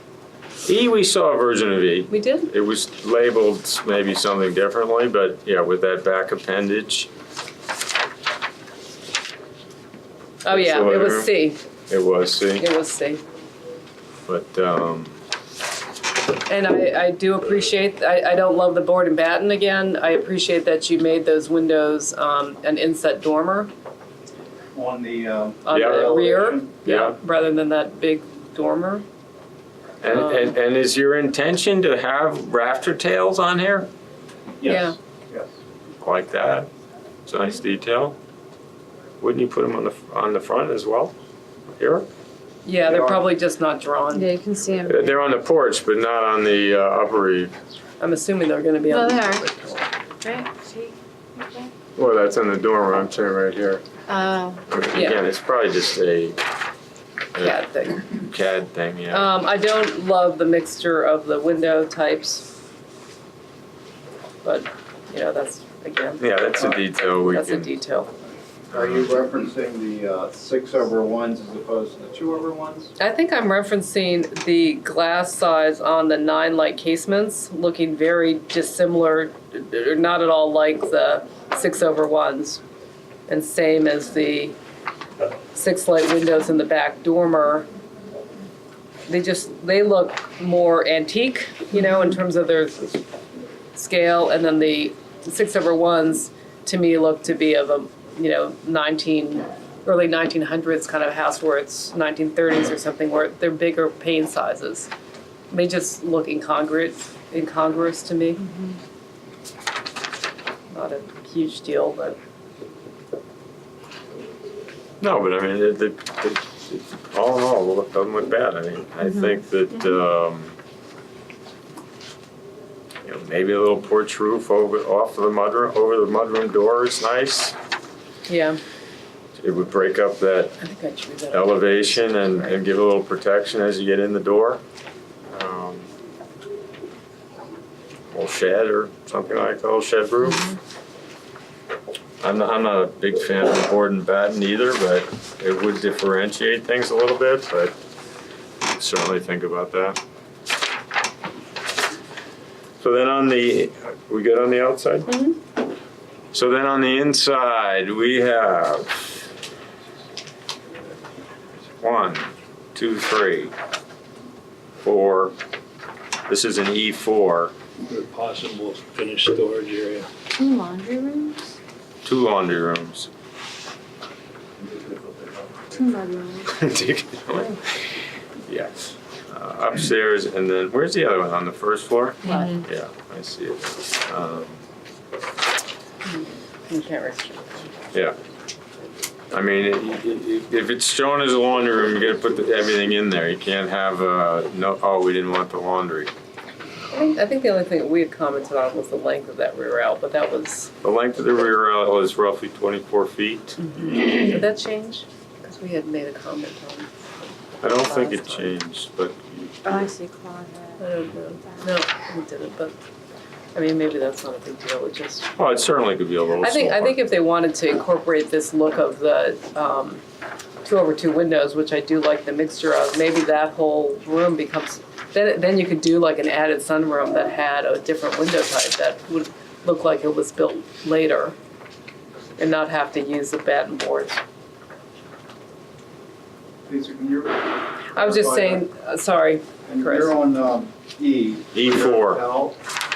Yeah. Yeah, just that if this rear L, was maybe a little smaller, it's a very long, narrow room, I don't know. And it's a cathedral, correct? Maybe that could be made smaller and you could change the architecture so it reads a little bit more additive. Because it'd be smaller, and then you could just have it almost be a glassed in sunroom look that was maybe then would make sense as being added later, and you wouldn't have to incorporate the board and batten. It'd just be more glass.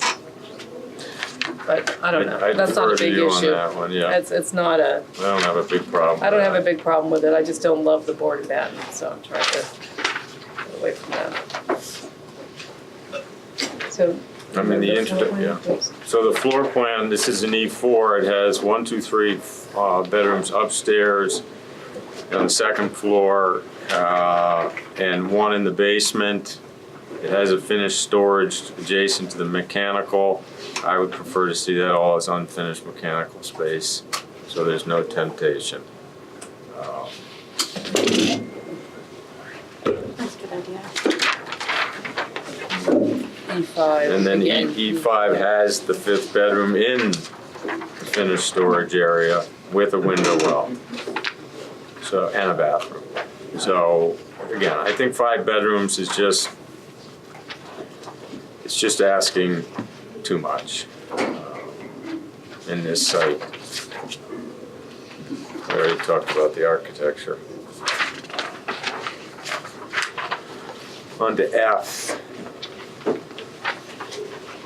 What do you think about F, the outside? Do I have F? The only thing that I didn't like was the big dormer in the front that's flush and the windows are, the median rail doesn't line up. This is flush here.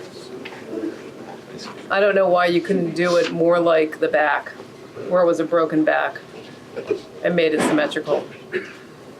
Then the dormer could be, the porch roof could engage the eave. That was. Do you follow, Chris? Or do you want to speak about a specific building type? I want to speak about board and batten. Oh, okay. Yeah, great. Your name, please? Liz Coffin at 47 Union Street. The only place I'd seen board and batten was in New Zealand. Late 19th century rustic homes, modest. But they could do it because they had these huge tropical, subtropical forests. Nantucket never had enough wood to do a board and a batten. The most we might have had were, the chips of the shingles. But there's no historical reason to put a exogamous or an exotic look onto these houses.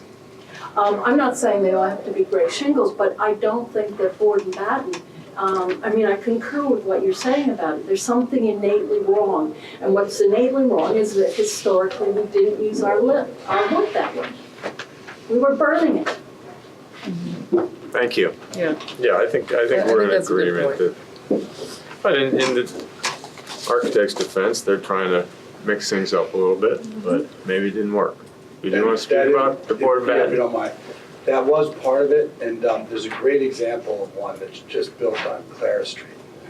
My comment is right down the corner of Somerset. If you guys happen to be out there, take a look. That's where I It's a saw it. really good looking house. Oh, is that Steve Cheney's house? Yeah. Clara, in my comment. Clara, in my comment. Somerset, it Yeah. backs up. And so he has just one pod that is done out of board and batten. Okay. Take a look at it. Comment on the board and batten? Absolutely. It's a trend right now. It's a design feature. I see it in Long Island, it's in Connecticut. It's a mainland feature. It's not historic, it doesn't relate to Nantucket. And I would just like to say, I would really object to see that addition. And the only thing they're missing is the standing seam roof with that feature, because that's what everybody's And the wanting cupola. as a feature right now. No, it's happening throughout New England. I don't know how many other states just want to visit it. And it's not Nantucket, it reads mainland. You know what, if you want to do something different, use plywood. I do see that you do see board and batten barns, older barns Definitely see those. on Nantucket.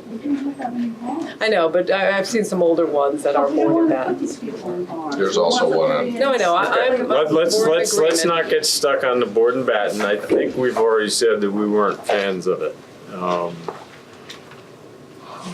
Okay. Okay? Just Eve? board and battens? Board and battens. I'd like to point out that on the, at least the public A4, A5 sheet, board and battens are actually described as white cedar shingles. What's that? We're going back to A? A4, A5. Yeah. And looking at the right-hand block building, look at how they describe it as a white cedar base shingle. Yeah. Well, White cedar what? I can't see. Oh, yeah, okay. Yeah, that is not, I appreciate it, but I'm not sure we have to stop to take care of every typo. I know. Yeah, oh yeah. I know. So Go ahead. So I saw copious notes from the HDC meeting about all these individual things, and they really talked about quite a few technical things about maybe windows need to be moved a couple inches here or there. So are these guys going back to the HDC for all the notes and doing the corrections, or are they taking your corrections? And I'm just I think it's gonna be, I think hopefully it's both. I think it's gonna be a combo. Yeah. Because the HTC does have copious, I saw blueprints written all over with things that they had quite. Yeah, if you only got to A, the intention is to go back. We certainly expect that we're going to be going back Right. to the HTC. We hardly dented the surface. Right. So, we're good with that.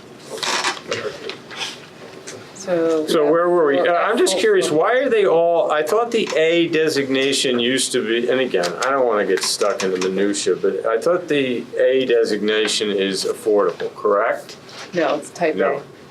If it's a suffix to a letter, like FA. You're right. Or AA. It's an A, none of the A's. Right? Yeah. None of the A's are affordable.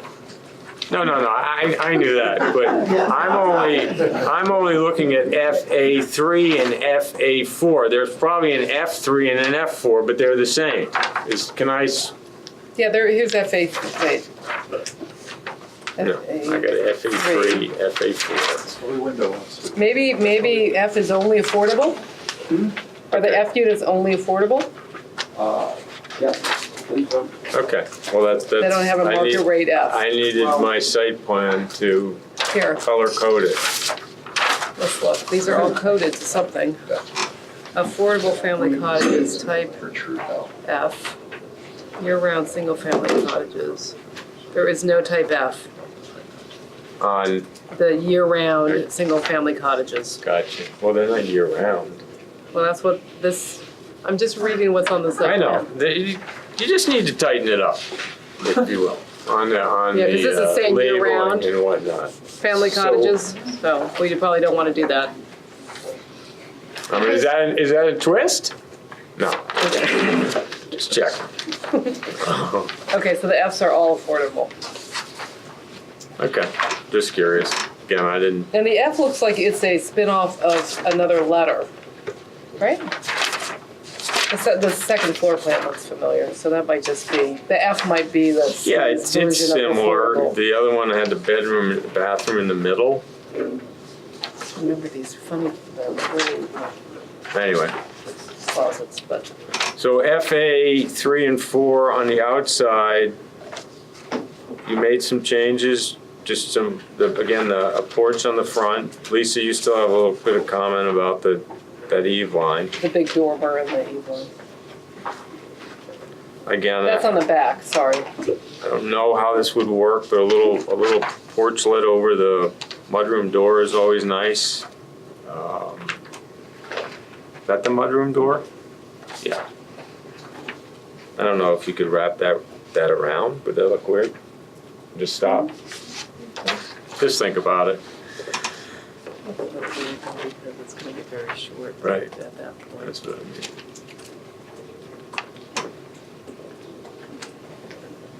A little weird, okay. So then on the bedroom count, it's FA4 is a 4-bedroom. There's no real opportunity to create another room in the basement. There's a playroom. There's no extra room in that plan.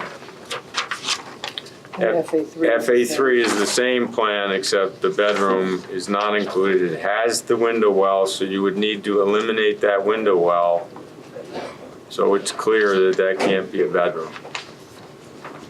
And the light can come in the doorway.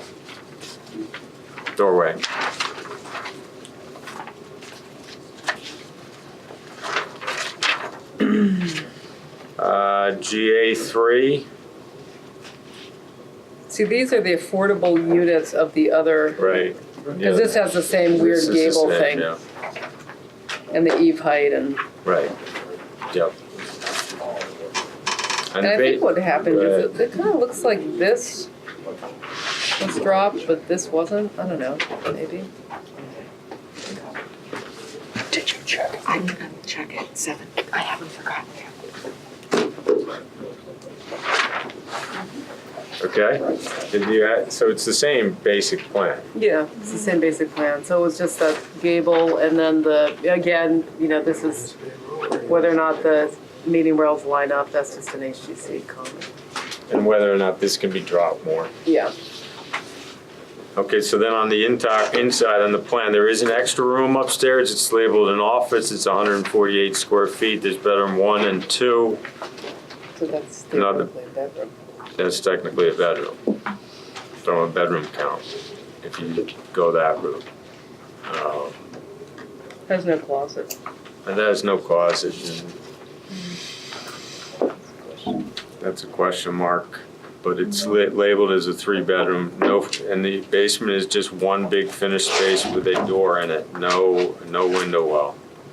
So again, you cannot legally create a bedroom down there.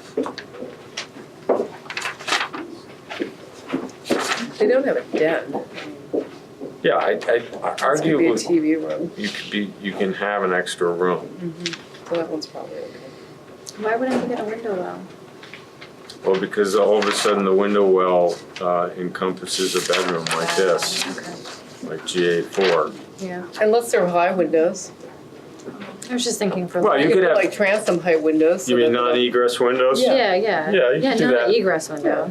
I'm okay with that. Light, I mean, again, you cannot create a legal bedroom which is our concern. Right.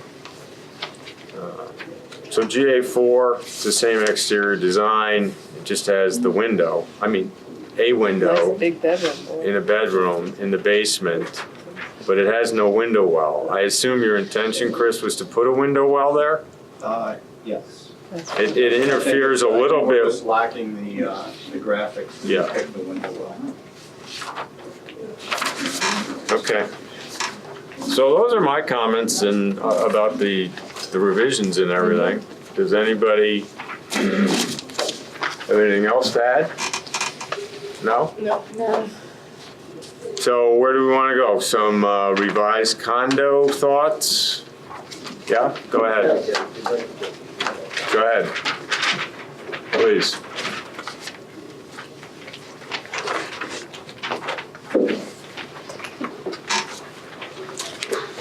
So in the interest of exploring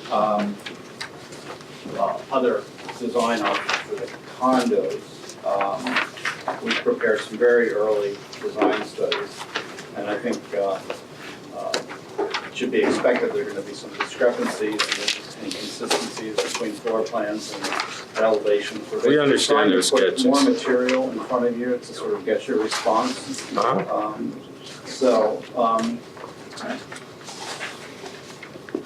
Why don't we start, and also I want to add one other thing, that there's going to be a sample 5 that's going to appear up here that's not in your packet. And there's also going to be a partial landscape plan for sample 3 that's also not in your packet. But that would both be here on the screen. So sample 1. This contains 4 modules for a total of 8 units.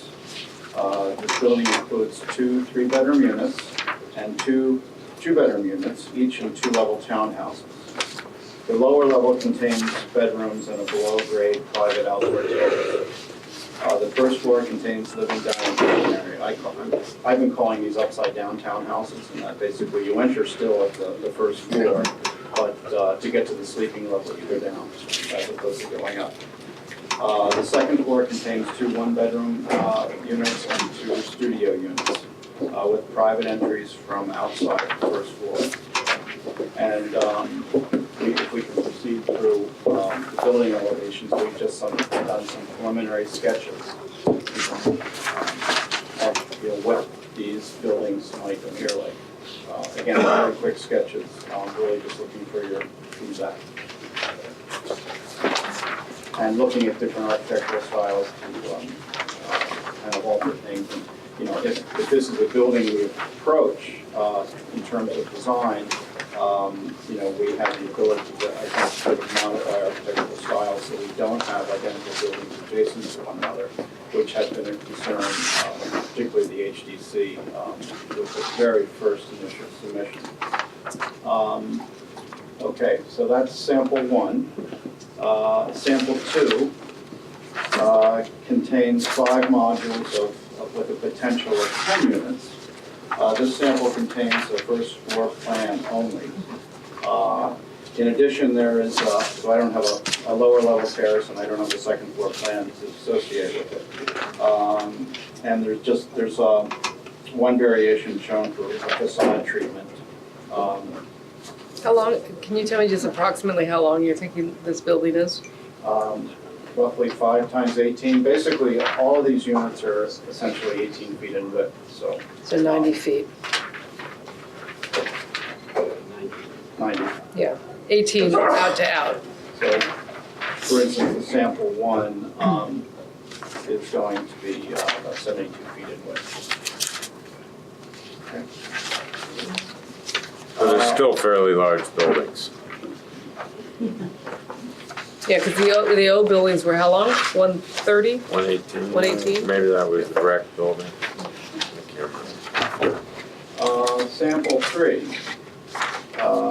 This shows all 3 floors of an alternative four-module approach. In this approach, there are no below-grade terraces, as we saw in sample 1. And at-grade private outdoor spaces will be developed with each unit, so we have sort of a landscape plan, a partial landscape plan to show how that would happen. one facade treatment is shown as sample 3A.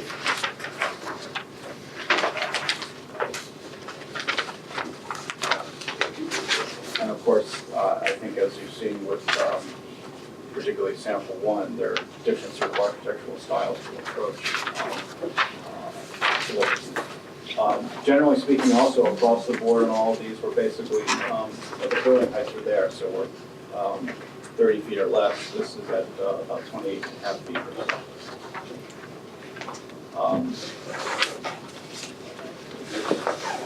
so. You may want to take, this is the landscape plan, and I apologize, wasn't in your packets. It basically shows a partial perimeter of these buildings and shows that essentially each condominium owner at their front door has the ability to go to an outdoor space that's surrounded by some type of fencing and an amount of landscaping.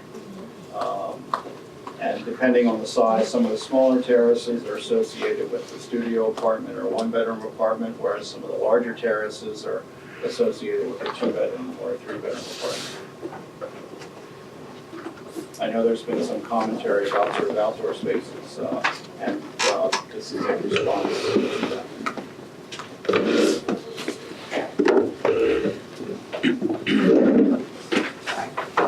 Okay, next time, hope maybe there won't be one, but next time you're gonna bring a slide, just bring us at least some copies of it for the meeting itself.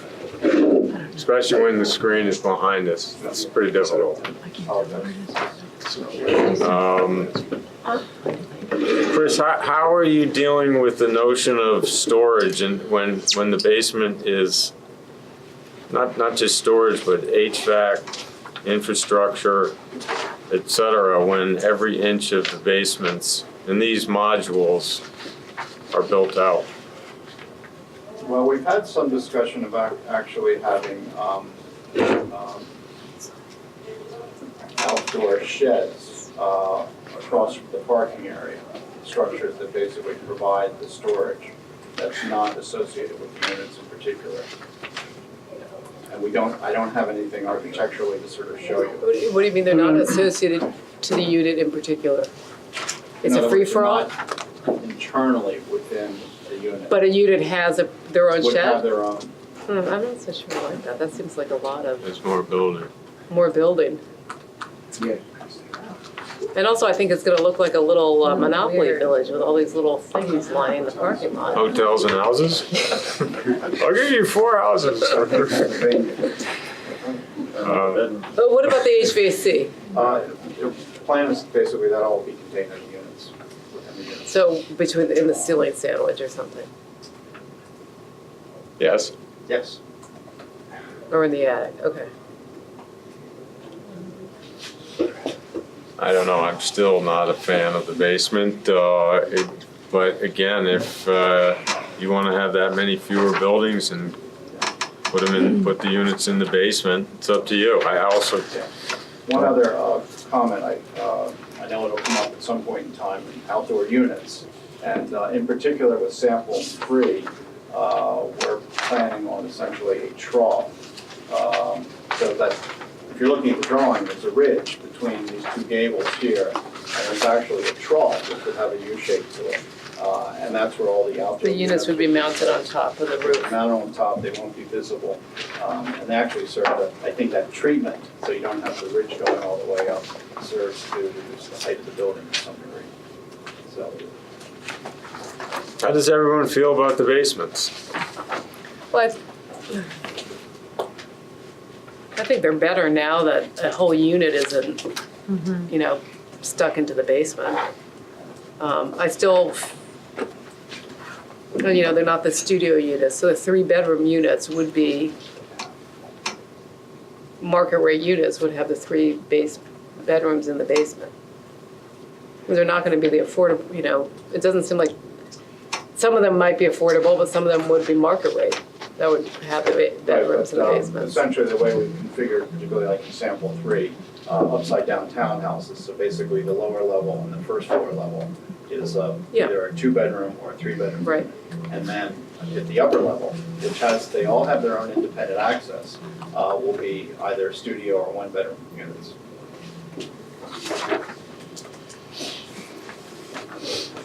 Well, again, my concern, it continues to be about the basement. If it's a way to get more people stuffed into a small area, I have a problem.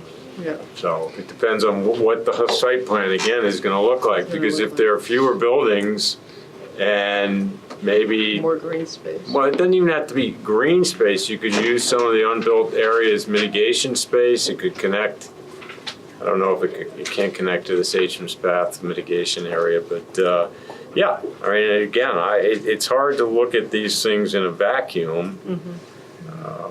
Again, I don't think it's a great idea putting everybody in the basement, but I'm not gonna be selling this thing, so. Yeah, it seems, I also, you know, I don't love, the little, module of this exact same thing repeated. I think that looks, like Tristram's Landing. exactly. I mean, I don't that think was that's an apt successful at all. comparison. I think architecturally, although I don't find the third option necessarily there yet, I think that's kind of, Yeah, at that least a one- little bit more organic looking. Which is what's up on the Yeah. screen now. I didn't mind the little the Gambrelli one. The but- Gambrelli one, the other ones, the problem with this is so wide that you have to have so much roof. In the other options, the Gambrel seems to be, in sample one, the Gambrel roof line seems to be the most potentially logical, but we have to see the side, because I don't want it to be one of those like Gambrels that looks like a box. I like those, You like those? yeah. You know what I mean, Chris? If you look at this option, May I approach?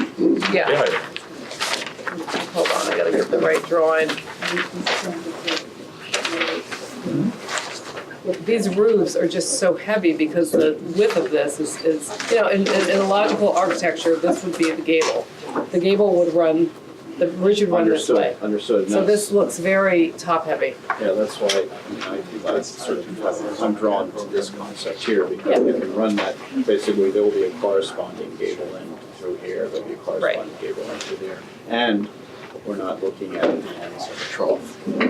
which I don't think is- understand the trough yet, but maybe when we see the sides, we'll understand that.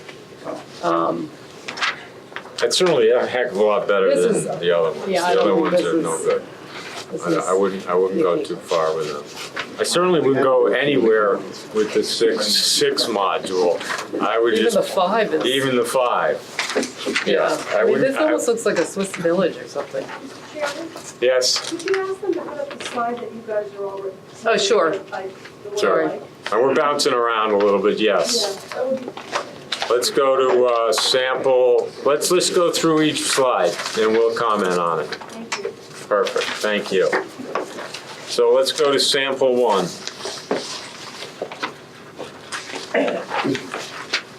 So just an elevation?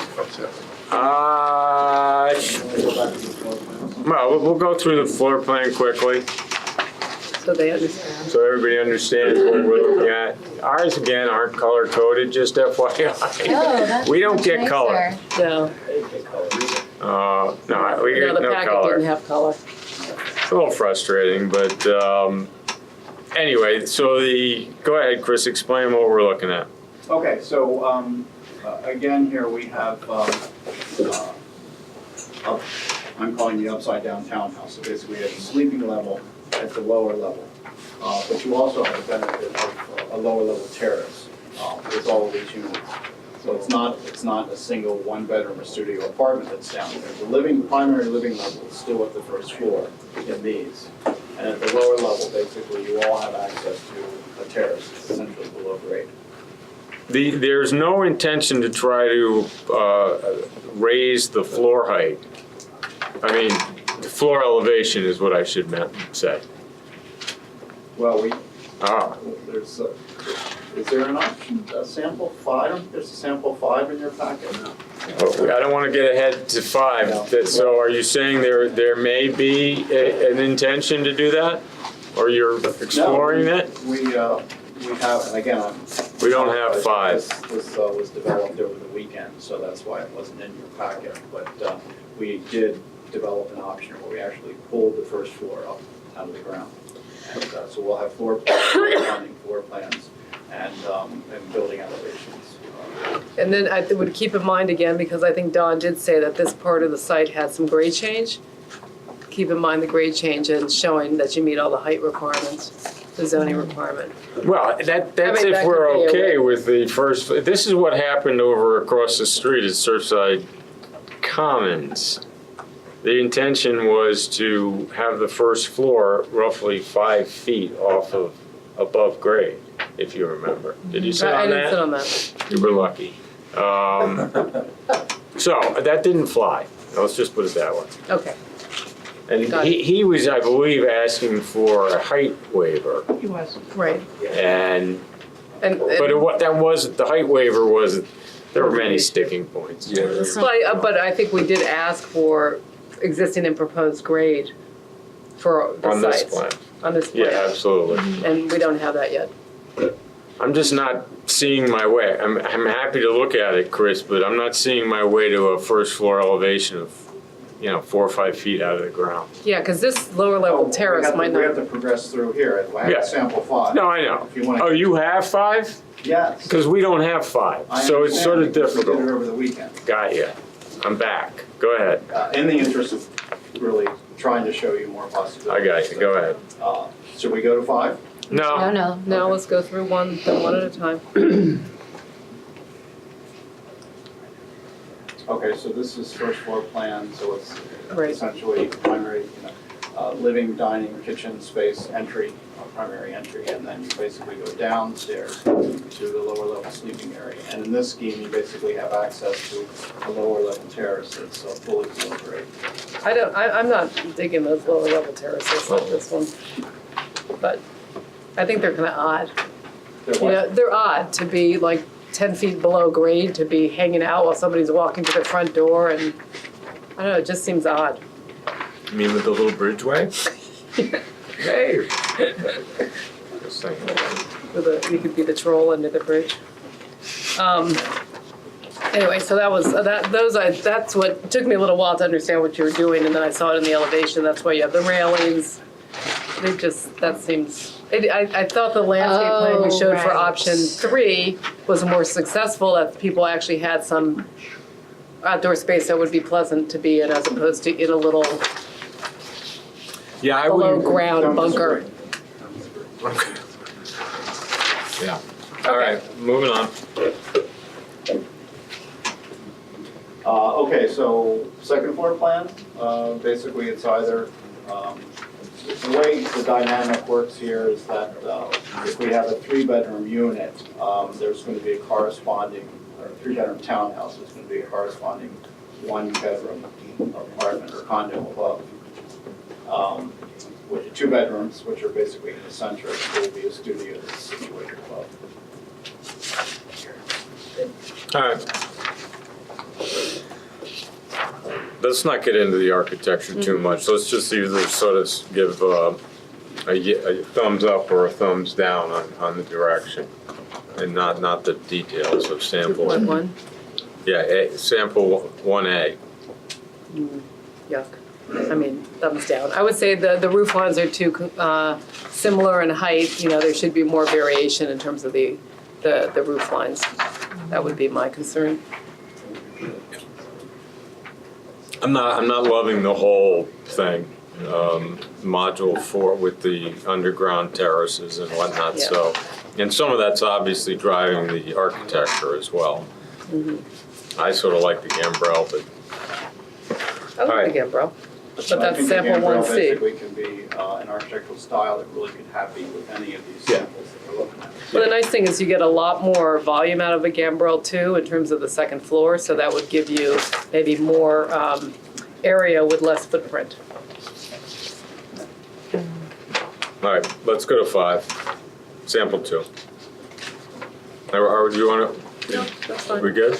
I mean, I think that's the same kind of common throughout, is the roof lines are they're all, there's a little 1-foot jog along the length of is it 1830, 72 feet, you just have these two little jogs that having a little bit more variation in the roof line would be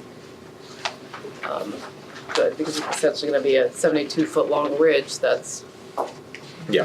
30 feet tall.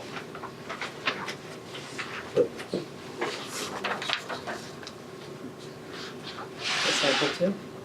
Yeah, sample 2, Chris. I mean, basically the same idea. We only have the first floor plan. Do you have more? Yeah, the only variation right here, it's the same concept as sample 1, Yeah. except that we've added on a fifth module with the same upside-down townhouse configuration and with either a studio or an apartment above. And again, somehow there would be sunken terraces and whatnot. I don't see it. That's all part of it. Yeah. And I don't. That's the only difference between 1 and 2. is that They're not shown in this plan, Yeah. but you can see them here, it's in the handrail. Oh, You want to ask a question? Yeah, do they plan to do the outdoor showers? Could you state your name? Jill B, sorry. Do you intend to do outdoor showers? I don't think. That's very Nantucket. At the condominiums? Yeah. I know I think we're contemplating them at the cottages, certainly, right? And, but we haven't had any discussion about outdoor showers specifically in the condos. Other comment, I just wanted one more comment to Chairman Bay, that Go ahead. the developers have, there's tons of wonderful things to do to the island because they're bringing people out of the basements, right? But going back to drawings now that I can go back. I realize the living area is about, but still. Thank you. Yeah, the basement continues to be a problem, but we're gonna work through that. So sample 2, does anybody like the exterior architecture? Unless there's a different one. Is that the only? Is that just that one? Yeah, No. I think that's a no-go for me. Yeah. Sample module 5. How does everyone feel about it? No good. Anchor Village. Anchor Village, okay, yeah, it does. Good. Sample 3. The plan changes slightly. We don't, again, we have the first floor and the second floor. What's the length of this building, Chris? 79 feet, by 43 feet. The big difference between this and 1 and 2 is that with 1 and 2, we've essentially, if you could wash my hands, we've basically taken modules and just stacked them. And in 1 and 2, basically, there are either 4 or 5 modules. Here, we've essentially taken 2 modules like this, and then taken the other 2 and rotated them like that. And I think it gives us an opportunity to do a little bit more sort of architectural variety, so we don't look like townhouses, they're just stacked on them. It also basically gives us a better opportunity to kind of, if we look at the landscape plan again, which is the next slide, to really circumnavigate these buildings with outdoor spaces, outdoor living spaces.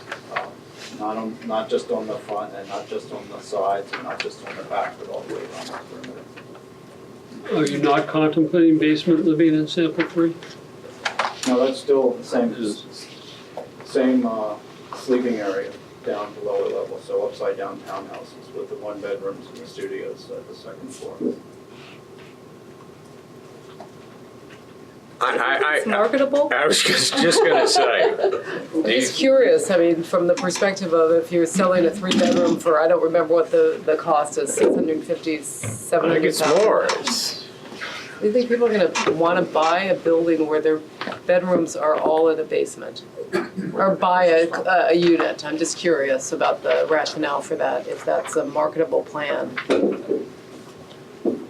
If we have a lot of light and potentially terraces down there and it doesn't feel like a basement, it feels like a really nicely finished place. I mean, again, if you look at what's on the market, the 650s is not a lot.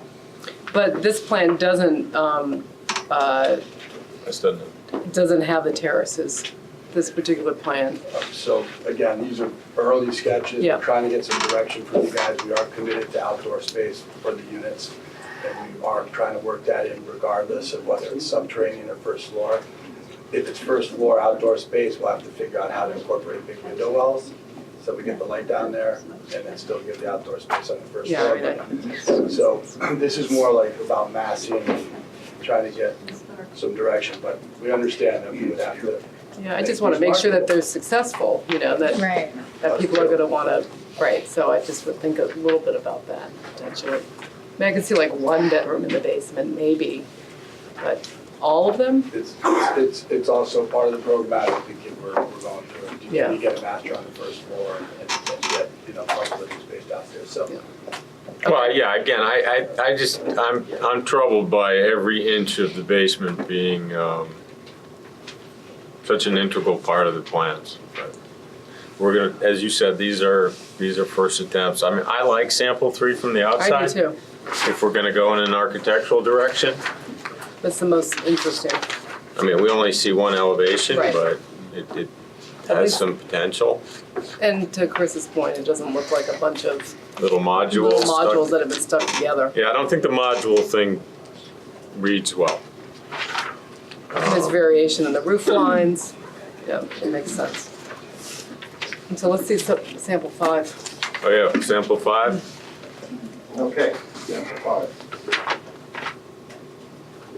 Okay, sample 5 shows all 3 floors of an alternative raised 4-module approach. Is this it on the screen? Hmm? Is that it on the screen? That's it. I'm gonna go look at it. The earlier condo designs have all worked to maintain an overall 30-foot building plan, but in the interest of exploring all the options, we're presenting a raised condo building with the introduction of a raised garden level. So now we're basically taking the townhouse at the first floor and the second floor, and the garden level will basically be at the lower level. We're calling it garden level. Not unlike what you might see in the south end of Boston or in Brooklyn in terms of basically half flight down to a garden level terrace with an outdoor space, or half flight up to these areas, to the first floor. It does, it does present a building height problem, and we're looking at approximately 34 feet in height. What's another unique attribute about this, though, is that this arrangement permits us to essentially have front entries and rear entries. Can we go back to the plan? First, garden level plan. So you'll see that all of the garden level units essentially have terraces at the front and the back. And then when you go to the first floor, all of the townhouse units will have access to grade and to an outdoor space that will get developed like you saw in sample 3.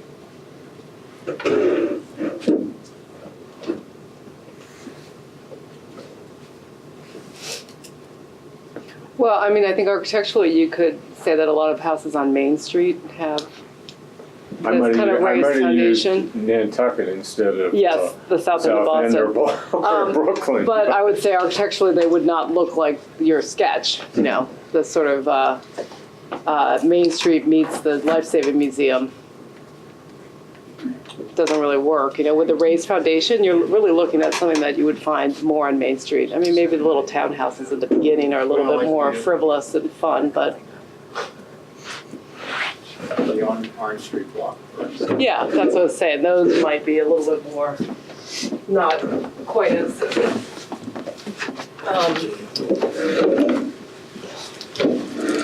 Oh yeah, I'm smiling. yeah, let's open the cookies. All right, that one, how does everyone feel about it being number 1, 34 feet tall and Tall. too tall?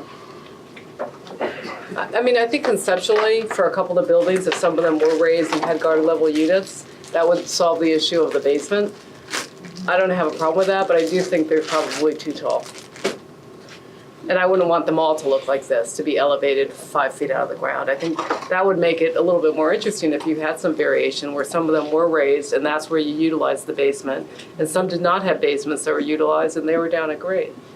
Maybe. Yeah, have you considered making these buildings more like, and maybe getting away from the strict module of 18 feet and maybe having them a little bit more organic and maybe one is a 2-unit or 3-unit and 4-unit. And it's sort of a mixture instead of saying we're going with module 4 modules everywhere.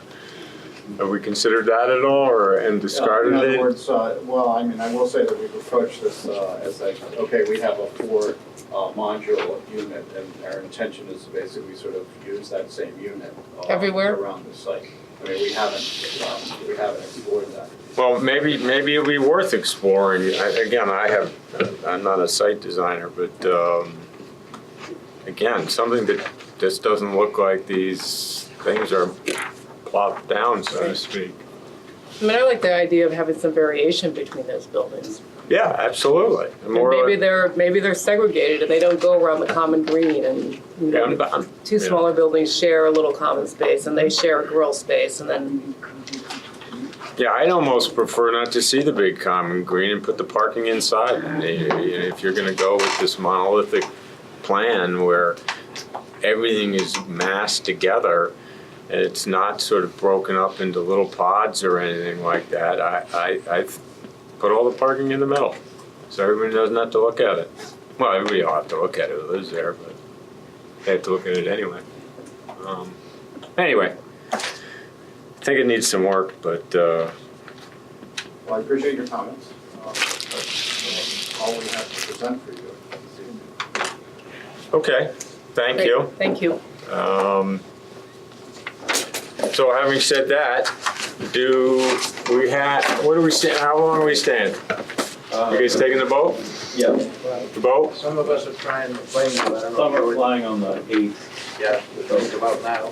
We could wrap it up, by 7:30? 7:30, done. Should we take a very quick stab at the waivers as they pertain to site design? Sure. Sure. Okay, let's do that.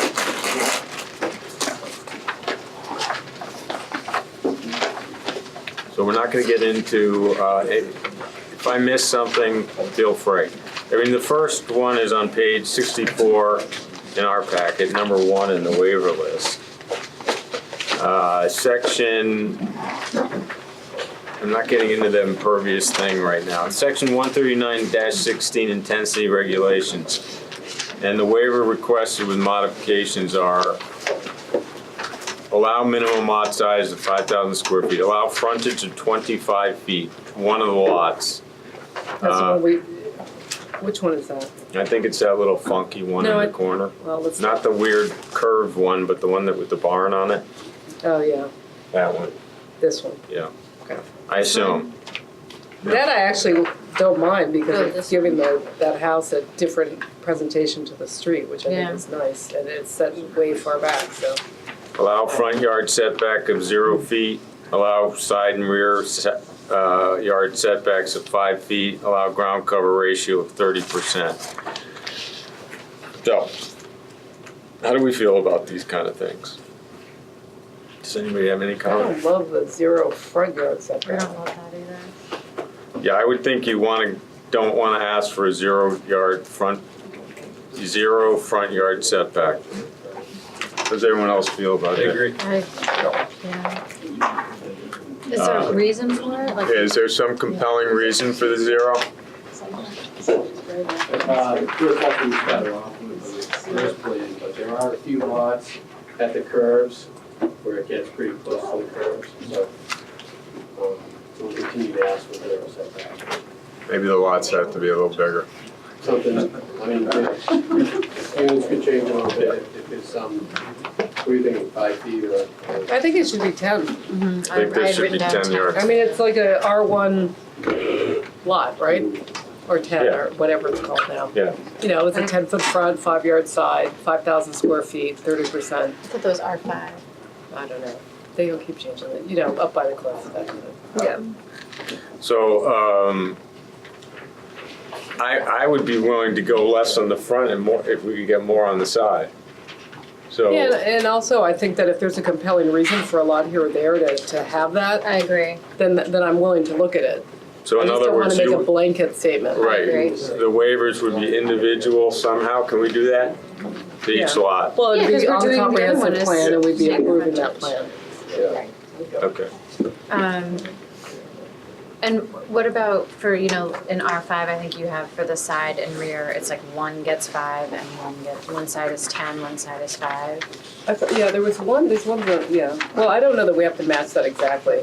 No, I was just Yeah. saying, I just 5 yards, 5 foot setback on the side, on both sides is. Well, I think that's tight, and I think one of the things that we talked about the last time, and we also talked at the HDC, is just comes back to the idea of how the sites are laid out, these very straight streets that, you know, don't have any interest to them.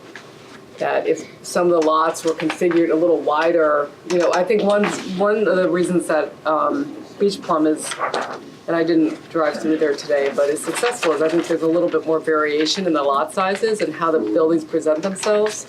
And this is just a little bit too, so if maybe, it's less to me about the setback in essence, but more about being able to have buildings that relate to the street a little bit differently. I think we try to avoid, like on Beach Plum, they have a lot of easements with common driveways in front of that. Yeah, I don't know if we're suggesting anything, but you're not necessarily suggesting going to the Beach Plum model No, per but I was se. just saying You're that saying there adds a was little lot. bit more variation to the streetscape, which I think is, so if, you know, if the lots weren't all 50 feet wide, you know, maybe one was. Yeah, if there was a little funk. Yeah. I guess, you know, now we're getting closer to the architectural footprints and layouts, you know, we'll take a look at those Okay. options.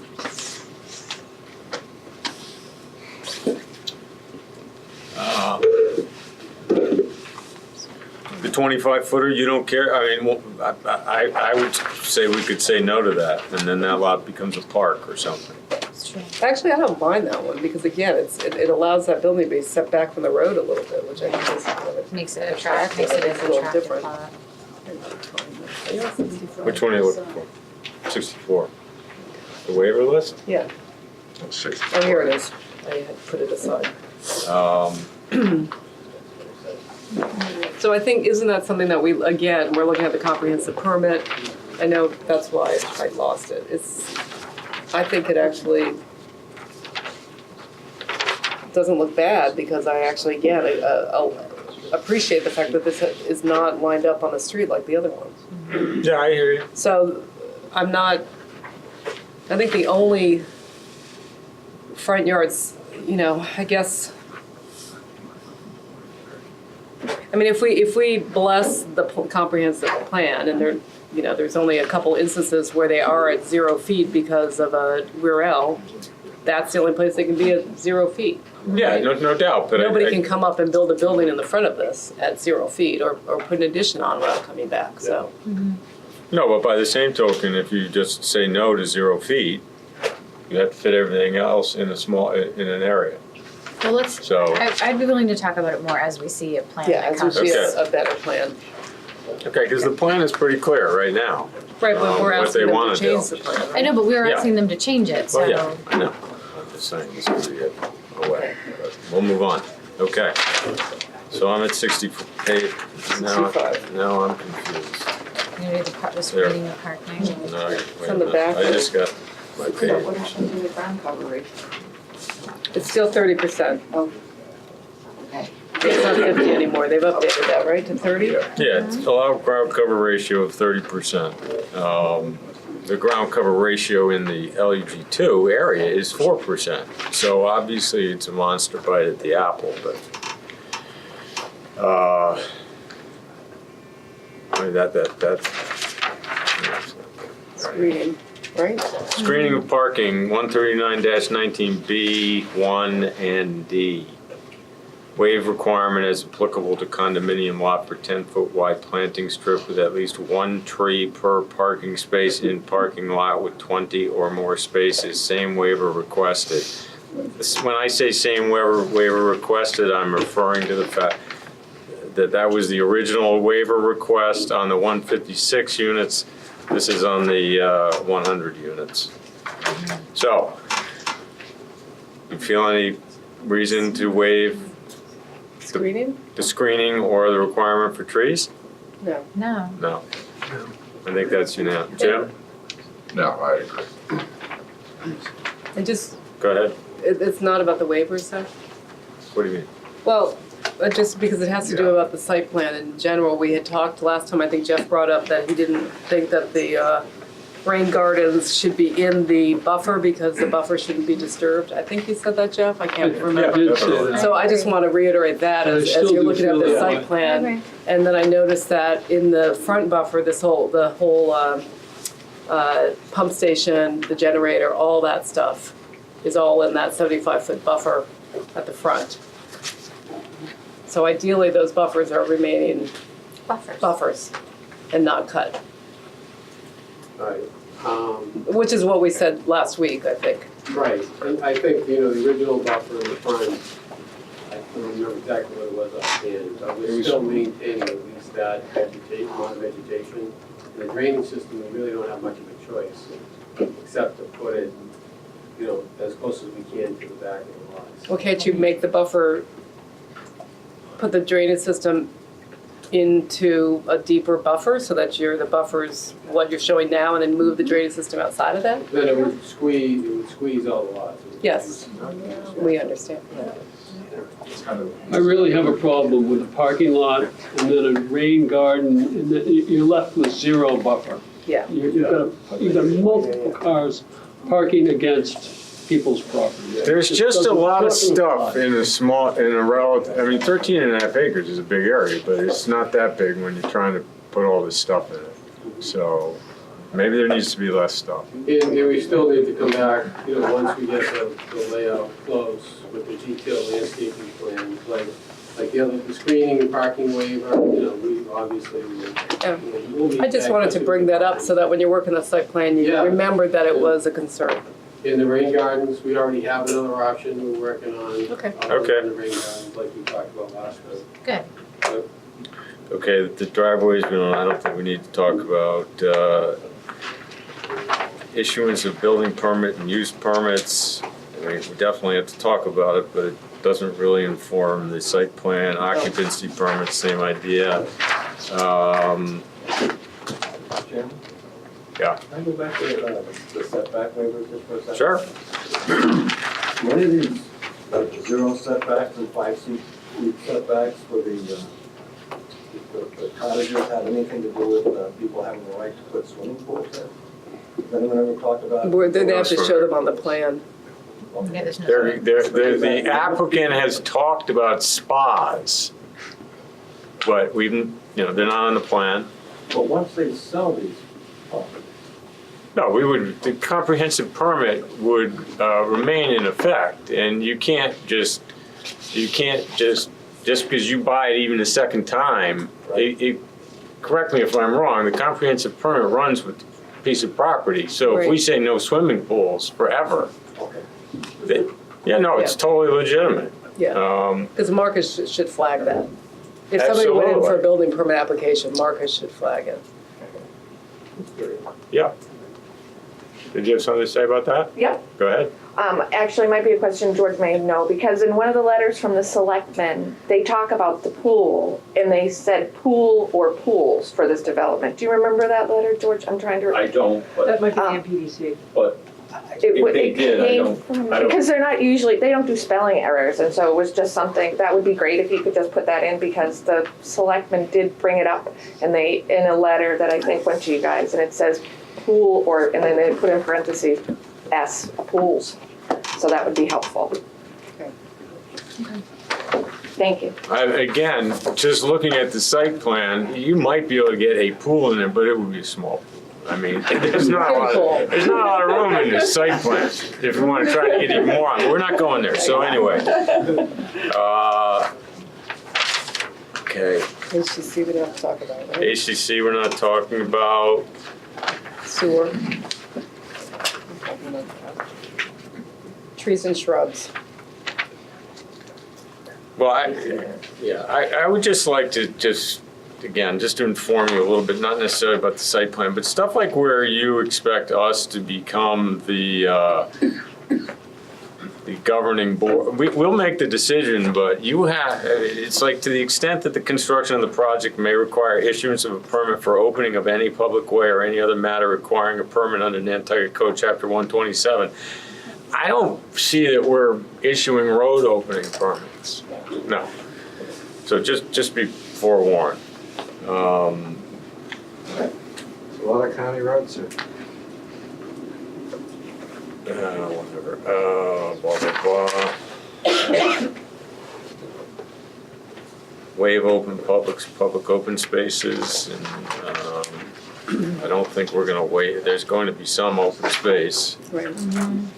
The public, though, it's not gonna be open to the public. Well, can be. Can be.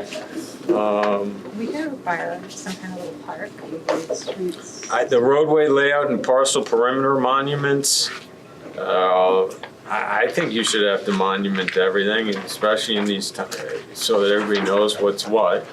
Can I ask a question on the last page? Yeah. Which one? The Board of Health regulations. To what extent are we asking for them to redefine the definition of a bedroom, the Board of Health? We're not asking them to redefine anything, I don't think. You want them to use their regulations. Applicant requests a waiver from the bedroom count provisions set forth by the definition of bedroom. Yeah. Asking us to redefine what a bedroom is essentially. Yeah. That seems like an unhealthy waiver. Excuse me, sir. Well, first of all, we haven't granted the waiver. Secondly, I think we talked about the bedroom count earlier. We're going to ultimately determine what we think is a bedroom. Thank you. Which is consistent with the health department, I think, right? Yeah, within reason. Yeah, we're not granting a waiver that says, for instance, if the bedroom is less than that. Anyway, we won't go there. Streets, okay. How about protection of natural features? I don't know what that really means, we've never talked about it, but I know, I remember seeing that affects the site plan. What was that? It's 69, it's halfway down the page. Natural feature protection. There was something about trees too that I remember came up really early. I have it in my old notes, I thought there was something, oh, here. There's something on page Waive- 68. Yeah, 206B14, waive location and size of trees to be preserved. I know that was in the information that Cormac submitted, something about having more documentation about what exists in the Well, buffers. I think the applicant did respond to it, but we can certainly. Are you saying in the interior you want them to keep the pines and the scrub? No, it was more, I think I On the thought about buffer? it because, doesn't Cormac's letter that somebody wrote suggest that they go with the marked trees in the buffer? I think it's fair. They're vaguely requested, I just wanted to note to you, it's helpful if they can give an example. Yeah. We wanted to waive it with respect to X, Y, and Z issues to allow, us to cut down this, or, they're very vaguely worded. Yeah, I had a number of them. I need explanation, but they're not necessarily having to do with the site plan, but that does. Yeah, okay. Yeah, so we need to, again, hopefully the site plan, we get a little closer to that, and then these things become a little more clear. Is there a lady here? Go ahead. Ms. Kaufman again. We talked about the grade and the grade changing, and I think of the grade and the topography and that change as part of the natural site, which should be kept. Because you don't want to see it skating rink flat, do you? No, we've asked for that information. Right, we do need the topographical. Because that's Do we have part of that? your original, that's what you would be doing. Yeah, I think the Well, I think the hard part potentially is that we get them on these 8.5 by 11s. They're very hard to read. If you could do a plan that is just a topo plan of existing conditions and proposed conditions That'd be without the helpful. buildings, Yeah. Sure, yeah. and then that would be really helpful. Yes. Because it's, And we'll add, when we do have the final grade, we'll add them to the elevation of the building, so you can see. Okay, some of these next two, well, I'm on page 7, the street shoulders are not required, waivers no longer required. Specific landscape plans, 4.16, landscaping waiver to extent necessary to comply with final landscaping plan. I don't even know what that means. You're gonna have to, you're gonna have to give us the plans, and you're obviously gonna have to plant new trees. So that needs clarity. And again, with so much crammed in here, I'm not sure you can even fit a tree, but we'll see. That wasn't meant as a joke, but We have streetlights. sidewalks, 4.18 sidewalks. There are sidewalks only on one side of the street. We should think about that. you know, it's a funny, aesthetically, I think it's nicer not to have them because it looks a little bit more rural and like the neighborhood, but it's a safety thing, so I'm gonna go back and forth. I agree with you with the rural nature, but there aren't too many rural subdivisions that are 5,000 square feet. I think of rural as I know. larger. Right. So that if you're going to build a little urban landscape, I think you should have to adhere. Okay. Bike paths, I don't think are necessary. Streetlights, we need to certainly have a discussion about it. I don't think it necessarily informs the site plan. But we need to determine if we want to have some sort of I lighting. think you need some Right here. with a development like this, especially in the Bridges. condo area. Bridges, we now have bridges over the sunken terraces. We're not giving those damn waivers. Driveway, that's it. I think we're running out of time, so. What about the mail room and all that stuff? Is that gonna show up in the common building? In The January, we'll redesign of see the a common new one. building? And that's for all the buildings, including the cottages? They all have to go there to pick up their mail? Yeah. Trash? Oh yeah, trash. Where's trash going? I mean, there's a lot more that still has to go in here. The back corners of the parking lot, the current plan anyway, we show 2,000. So the cottages have to go in, No, the cottages will just be individual. go higher miles for each or something.